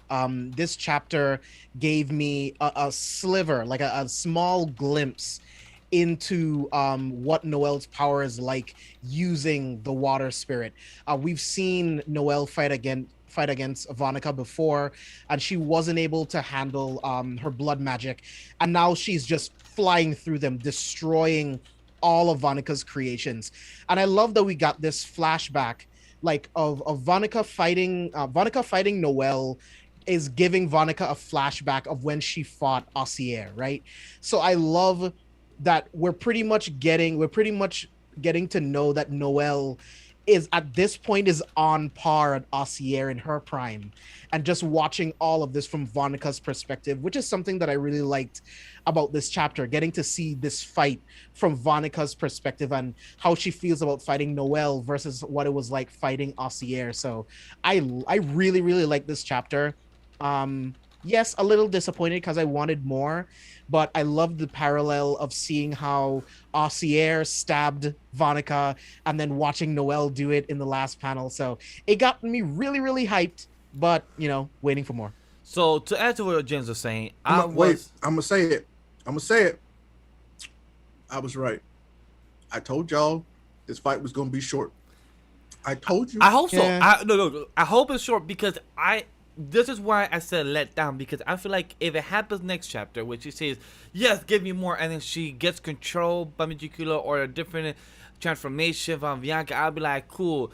But I feel like last chapter, I think was in 295, we ended that chapter, or 294, we ended that chapter with Noelle stabbing her as well. So I'm like, it keeps with a cliffhanger, continue with Noelle stabbing Bianca. I'm like, alright, cool. But for this chapter, I get it. It's because this was playing homage to her mother doing that. So I let that slide. But like, I feel like Tabata is continue playing with rinse and repeat, and I feel like not that I'm getting bored of it, but like I want more fun Tabata. Like when I continue reading this dope ass series, but then when I get Tabata, like I'm just getting average. If you guys get what I'm saying. Yeah, I get where you're coming from, and Light saying in chat like Tabata seems to be rushing it. I don't think he's rushing it, and like you're saying, like you're wondering if he's setting up a top demon. I've said this before in the show. I think Morris and his devil are the ones that we really need to be worried about. Yeah, 100%. Like Vonica, the Dark Triad. The Dark Triad, yeah, they were the villains that we saw the most, but the real threat is Morris. And whatever his devil is, that's the real threat. So we're going to get through these battles, and then our team of heroes has to go against the real threat, which is Morris and his devil. And of course, like the countless numbers of devils that are coming through the breaches. So I think that's where the real threat is, not the Dark Triad. I 100% agree because I feel you. It's time for us to see that time demon, bro. Yep, you're right. yeah, like, cause I feel like these type of Dark Triad, I feel like it's just been getting fodder. I'm like, talk about the hype these Dark Triad to be like the big old bad, but I'm like, y'all getting knocked out by these type of Magic Knights that were supposed to be not captain level, but are getting so strong to almost be captain level. That's a bait and switch, bro. There is a bait and switch, but like, so like, okay, the Dark Triad ain't the big bad. So who is the big bad of this Big Kingdom arc? Then is it the Time Devil that we're supposed to see from Morris, or are we supposed to be something else, or is it something else that we're supposed to see coming out of the whole ritual? So I'm just waiting for something, because I feel like this chapter, like, it was dope to see it, but I feel like it was alright. And like I don't know, like I feel like I wanted more. Yeah, I hope. Go ahead, Ray. So I feel like with this, I think Tabata's trying to get to the point of the arc finally. Yeah, I feel like he's really like, because we know that their goal was to open this gate, but why? We still haven't been hit with the why. And if we did, correct me if I'm wrong, chat, but like we haven't been hit with the why. Because if it's just to bring demons to the party, yeah, it's boring. That's boring, bro. I think it's about that time we get hit with the why Morris and them are doing this, because there's just got to be more to it than that. It's gotta. Yeah, I need there to be more than just, oh well, the demons rule the underworld and they want to rule the living world as well and absorb all the mana of this world and corrupt it. Boring. I agree with that. Like, it just feels like I want more from this, and I'm craving more from this fight. Like, the homages from her mother, and like, I love that our boy Nazo was there. Like, alright, cool. That gives the explanation of why Nazo knows about the curse magic, of why Nazo knows about her mother's death and why it happened, and that makes sense why the other siblings did not know about it. I was like, okay, cool, that makes sense, and it makes a good explanation of why that happened. I'm like, alright, cool, that gives a reasoning. Now we understand why Nozo couldn't speak of it, because he was there in that nice little bubble of area, why he couldn't speak about the curse magic and about what happened, the truth about her mother and everything. But it's like, alright, cool, we got the explanation, and we got why the mother, the murky magic and the wings in her. They're like, alright, cool, murky magic mother of our girl Aesir, and Noelle with her water magic with the wings in her. Alright, cool, mother and daughter almost have the same magic and almost have the same type of attribute there and why they look alike. Cool. But like I feel like I wish we find out if Bianca's truly killed in this chapter. I feel like this would have been better. But just another cliffhanger of her getting stabbed. Like, was that really the stab to kill her, or what happened there? It's like that's why I felt like a little, I guess, sour taste. I don't know. I hope this is the stab that kills her. I feel like, like Ray alluded to last week, like Vonica needs to just get one-shotted at this point. Like, just kill her off. Let this be the end for Vonica. Because I feel like you set up the parallel perfectly, right? Because when Ossier did it, Megicula told Vonica to run. Because Megicula knew that if Vonica stayed, she would have been dead. So I really hope that this is the moment where Vonica is just done for, and she realizes that her arrogance and her need to constantly look for stronger opponents has finally caught up with her, and now it's all over, right? I'm okay with the cliffhanger because, I mean, I'm used to it. Like, every manga that we read has, like, some kind of major cliffhanger at the end of most of the chapters anyway. So it kind of just is what it is. But yeah, I would love a wrap-up of this in the next chapter. I want Vonica to be gone. Yep. And I want to move on to Xenon and Yuno. And then I want to move on for that and go to Morris and the real threat of this arc. Yep. Because I feel everyone's like frustrations is like, it feels like we've been here forever. What's the point? Right? I agree. Like, it's just, all right, we've been doing this for a while. I feel like the Magna fight was the most beneficial, but also indicated to me that these fights weren't supposed to be very long anyway. Like, truly, like if Magna was able to beat Dante in 2 chapters, then yeah, I feel like that these weren't supposed to be very long.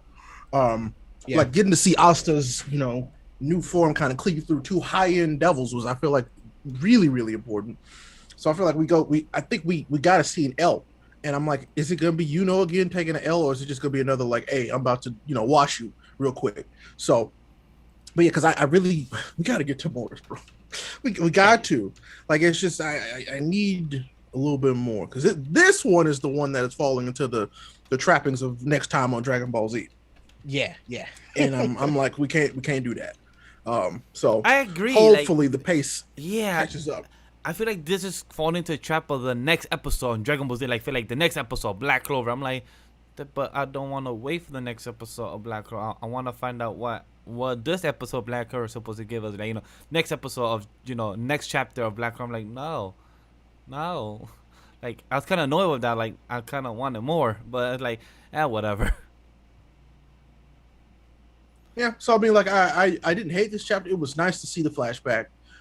It was nice to see the parallel, like, that she finally recognized her as a strong enough opponent that she remembered her mother, which was really cool.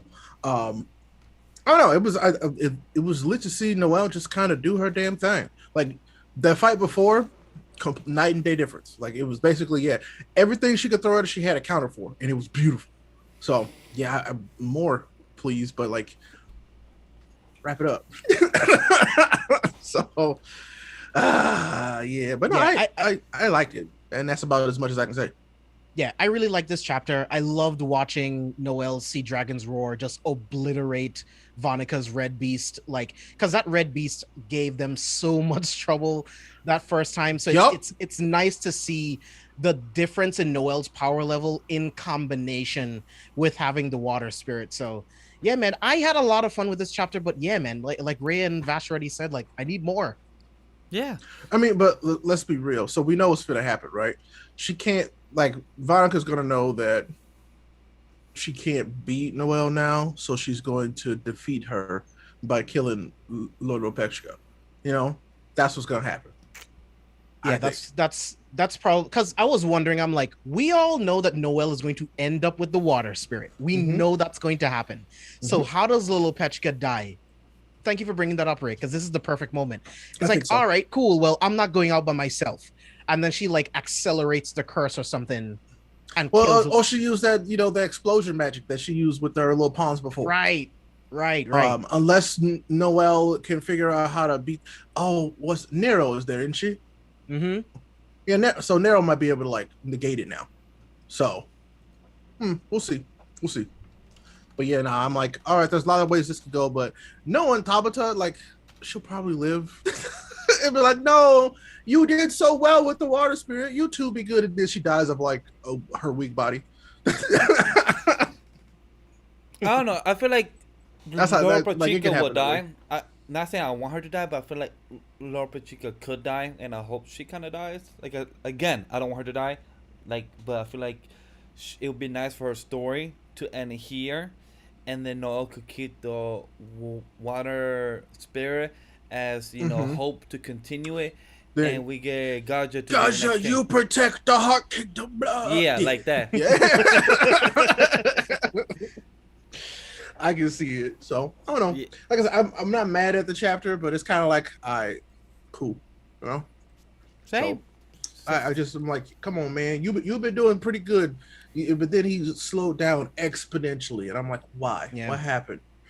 Yeah. So I don't think this will actually happen, but do you think that Noelle could end up being like the new queen of the Heart Kingdom? Because there has to be a queen. That queen has to inherit the memories of like the previous queens, and like they have to inherit that spirit. Like that's technically how it goes. So do you think that there's any possibility that Noelle could end up moving to the Heart Kingdom, like to be the new queen, because like she can already like perfectly use the water spirit? Again, I don't think so. But... I don't know. I don't know. Like, would Noelle, like, I guess, like, kind of turn her back on the Clover Kingdom? I'm not sure, to be honest with you. But it'll be a nice so I feel like start she for her would ask family. her, but she'd be like, no. I mean, her family they're already in a great place right now. No, but You what know, I'm saying be is honest that, with you. but I'm saying for her, like, meaning to start her only dream, because you know how Noah and her siblings, cater her and everything like that, and then it would be nice to kind of have her own path for the Water Kingdom and everything, like for her to, embrace, the magic that she has, and to embrace her, her mother and everything. I feel like that'd be pretty dope if that ends up to be the end of her being in charge of the Water Kingdom, being in charge of the Spade Kingdom, and then Asta, Clover, then the Diamond Kingdom. I don't know. I mean, so we talked about this. We think that's all going to go away, right? Like that's like that's true. We did something that's going to be kind of like washed out. So I don't know. I potentially, but I personally don't see her leaving Clover. Right. So because that's because she cares about her family. Her family is literally what she's doing this anyway. So and she would be leaving her man Asta. Exactly, which she won't do. So yes, wherever Asta's gonna be, that's where she gonna be. That's true. That's true. There's a boo boo right there. So any last thoughts? Any last type of theories for chapter 296 of Black Clover then? I hope 270 is better. Like this wasn't bad. I just hope that it's better. That's true. I hope. Like that was the first bit of story like background we've got in a while. So right. Let's get some more of that present story, please. Like tell me what's going on elsewhere, like what's actually happening, not just within this fight. I think the last flashback we got in the middle of a fight was with Jack and with Knock, and that was like 283 or 284. So, because think about it, all these fights are happening simultaneously. So what's happening while they're happening? That's what I want to see now. Like that's what I'm curious about. Yeah, I'm in the same boat with Ray. All right, cool. Ray, what do you want to tackle, Dragon Ball Super, or save that? James, you read Dragon Ball Super? I ran out of time this morning. I don't want to spoil it for you because this one's actually, I will say, just so we can touch on it briefly, this chapter's art is insane. Like, this is some of the best Dragon Ball Super art, manga-wise, I've seen in a hot minute. It was very, very good. Granolah is Granola's kind of a monster, like, for real. Like, we weren't sure how strong he was, but so James, to tell you, it fell into the trappings of Superman. Or how do we show how strong a character is? We make them fight Superman. Yeah, and they did that in this chapter with Goku. Gotcha. Yes, with Goku. And so I'm like, oh, okay. I don't know. We'll see. But like, either Vegeta's about to take another very glorious L, or he's going to get a half dub. He's going to get a wub, some might say. We gonna find out though. I'm curious to see what he actually does, because he talks a real big game, and in this chapter he talks the biggest game. So let's see if he can stack up to it this time round. I'm real curious.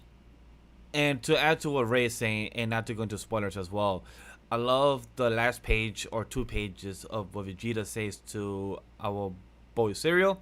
My man knows how to talk shit and knows how to talk shit very well. He reminds so much like Kaiba. Like my man, like both. I don't know who else talks shit more, Kaiba or Vegeta, because they. Oh, it's Vegeta. Them to know. I was gonna say Kaiba actually. Well, but Kaiba's backed that shit up before though. Kaiba's backed this shit up before. That's true. That's true. That's true. So, but I like what Vegeta did. I like how he plays detective throughout this chapter and last chapter. How he figures it out of who are the Cerealians and why he has this hatred. You know what I'm gonna laugh at?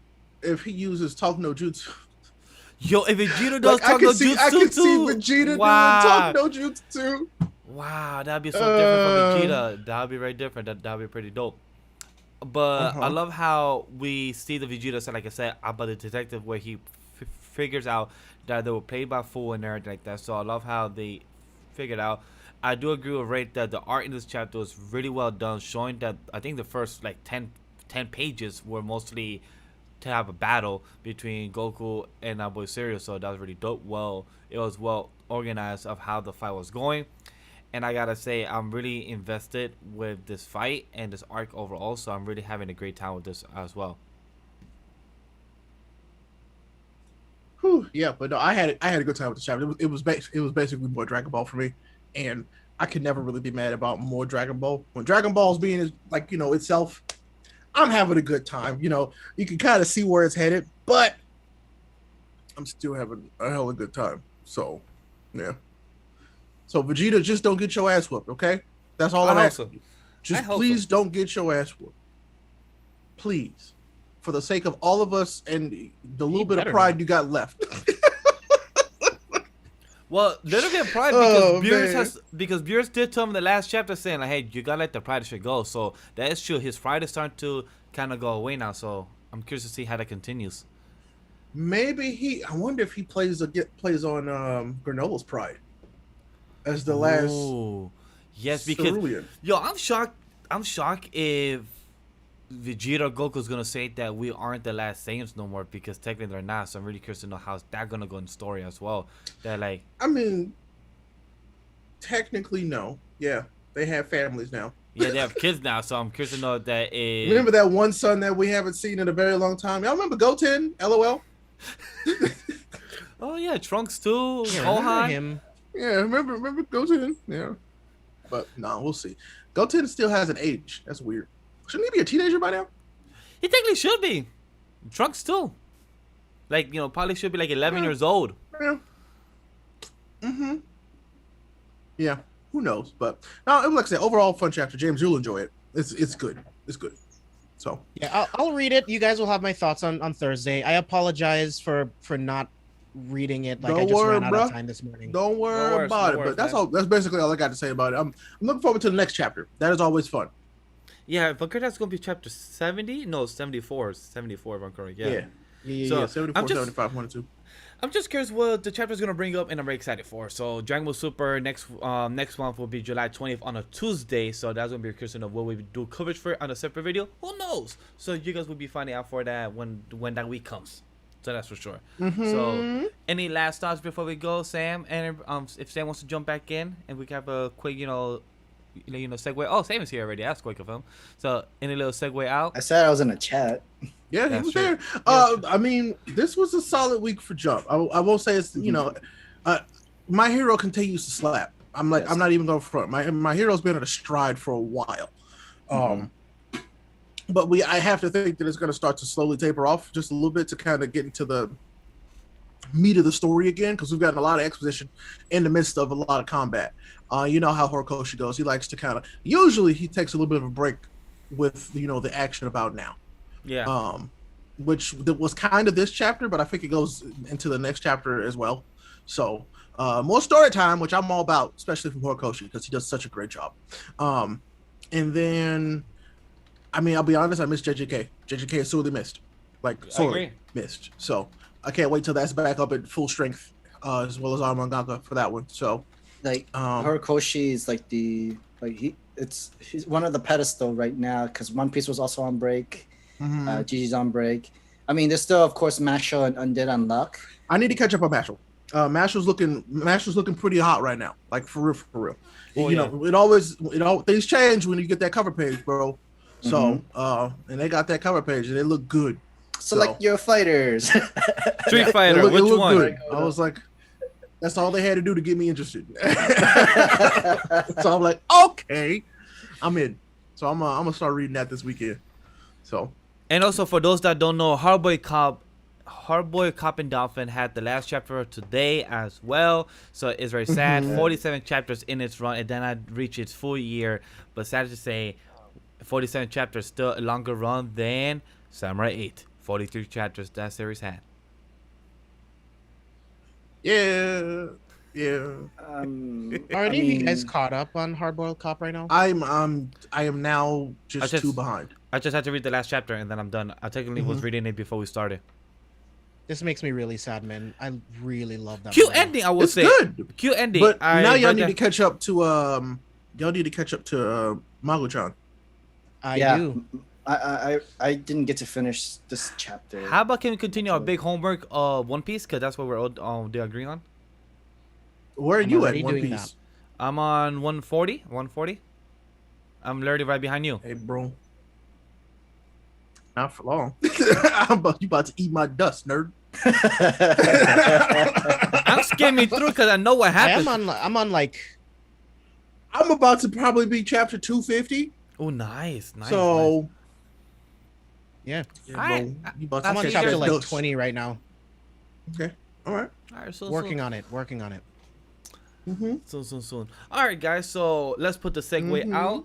All right, so we cover here My Hero Reaction. We cover JJK, Kaiju number 8, Dragon Ball Super, quick review, and Black Clover and My Hero Academia newest chapters today. We did cover a lot. For those that haven't watched, definitely go check out the time codes down below. We put all the time codes of everything we reacted to and discuss and review about. Definitely where to find us is all the updated. social media links that are down below as well. Where to support us, YouTube membership, Patreon for Anime Lily and C for spoilers, Twitch channels for James, Ray, and the Anime Lily channels all down below. Where you can find us is down below. And don't forget, like, comment, and subscribe, guys. Thank you guys for watching. See you guys on Shonen Ronin episode 9 next week and Anime Lily episode 100 podcast this Thursday. What will happen? What we'll be discussing? We don't know yet, but we'll guys let you know on the Twitter sometime soon. Probably by Tuesday or Wednesday. So keep you guys on the next one. See you guys. Take care. Peace. Maybe game night.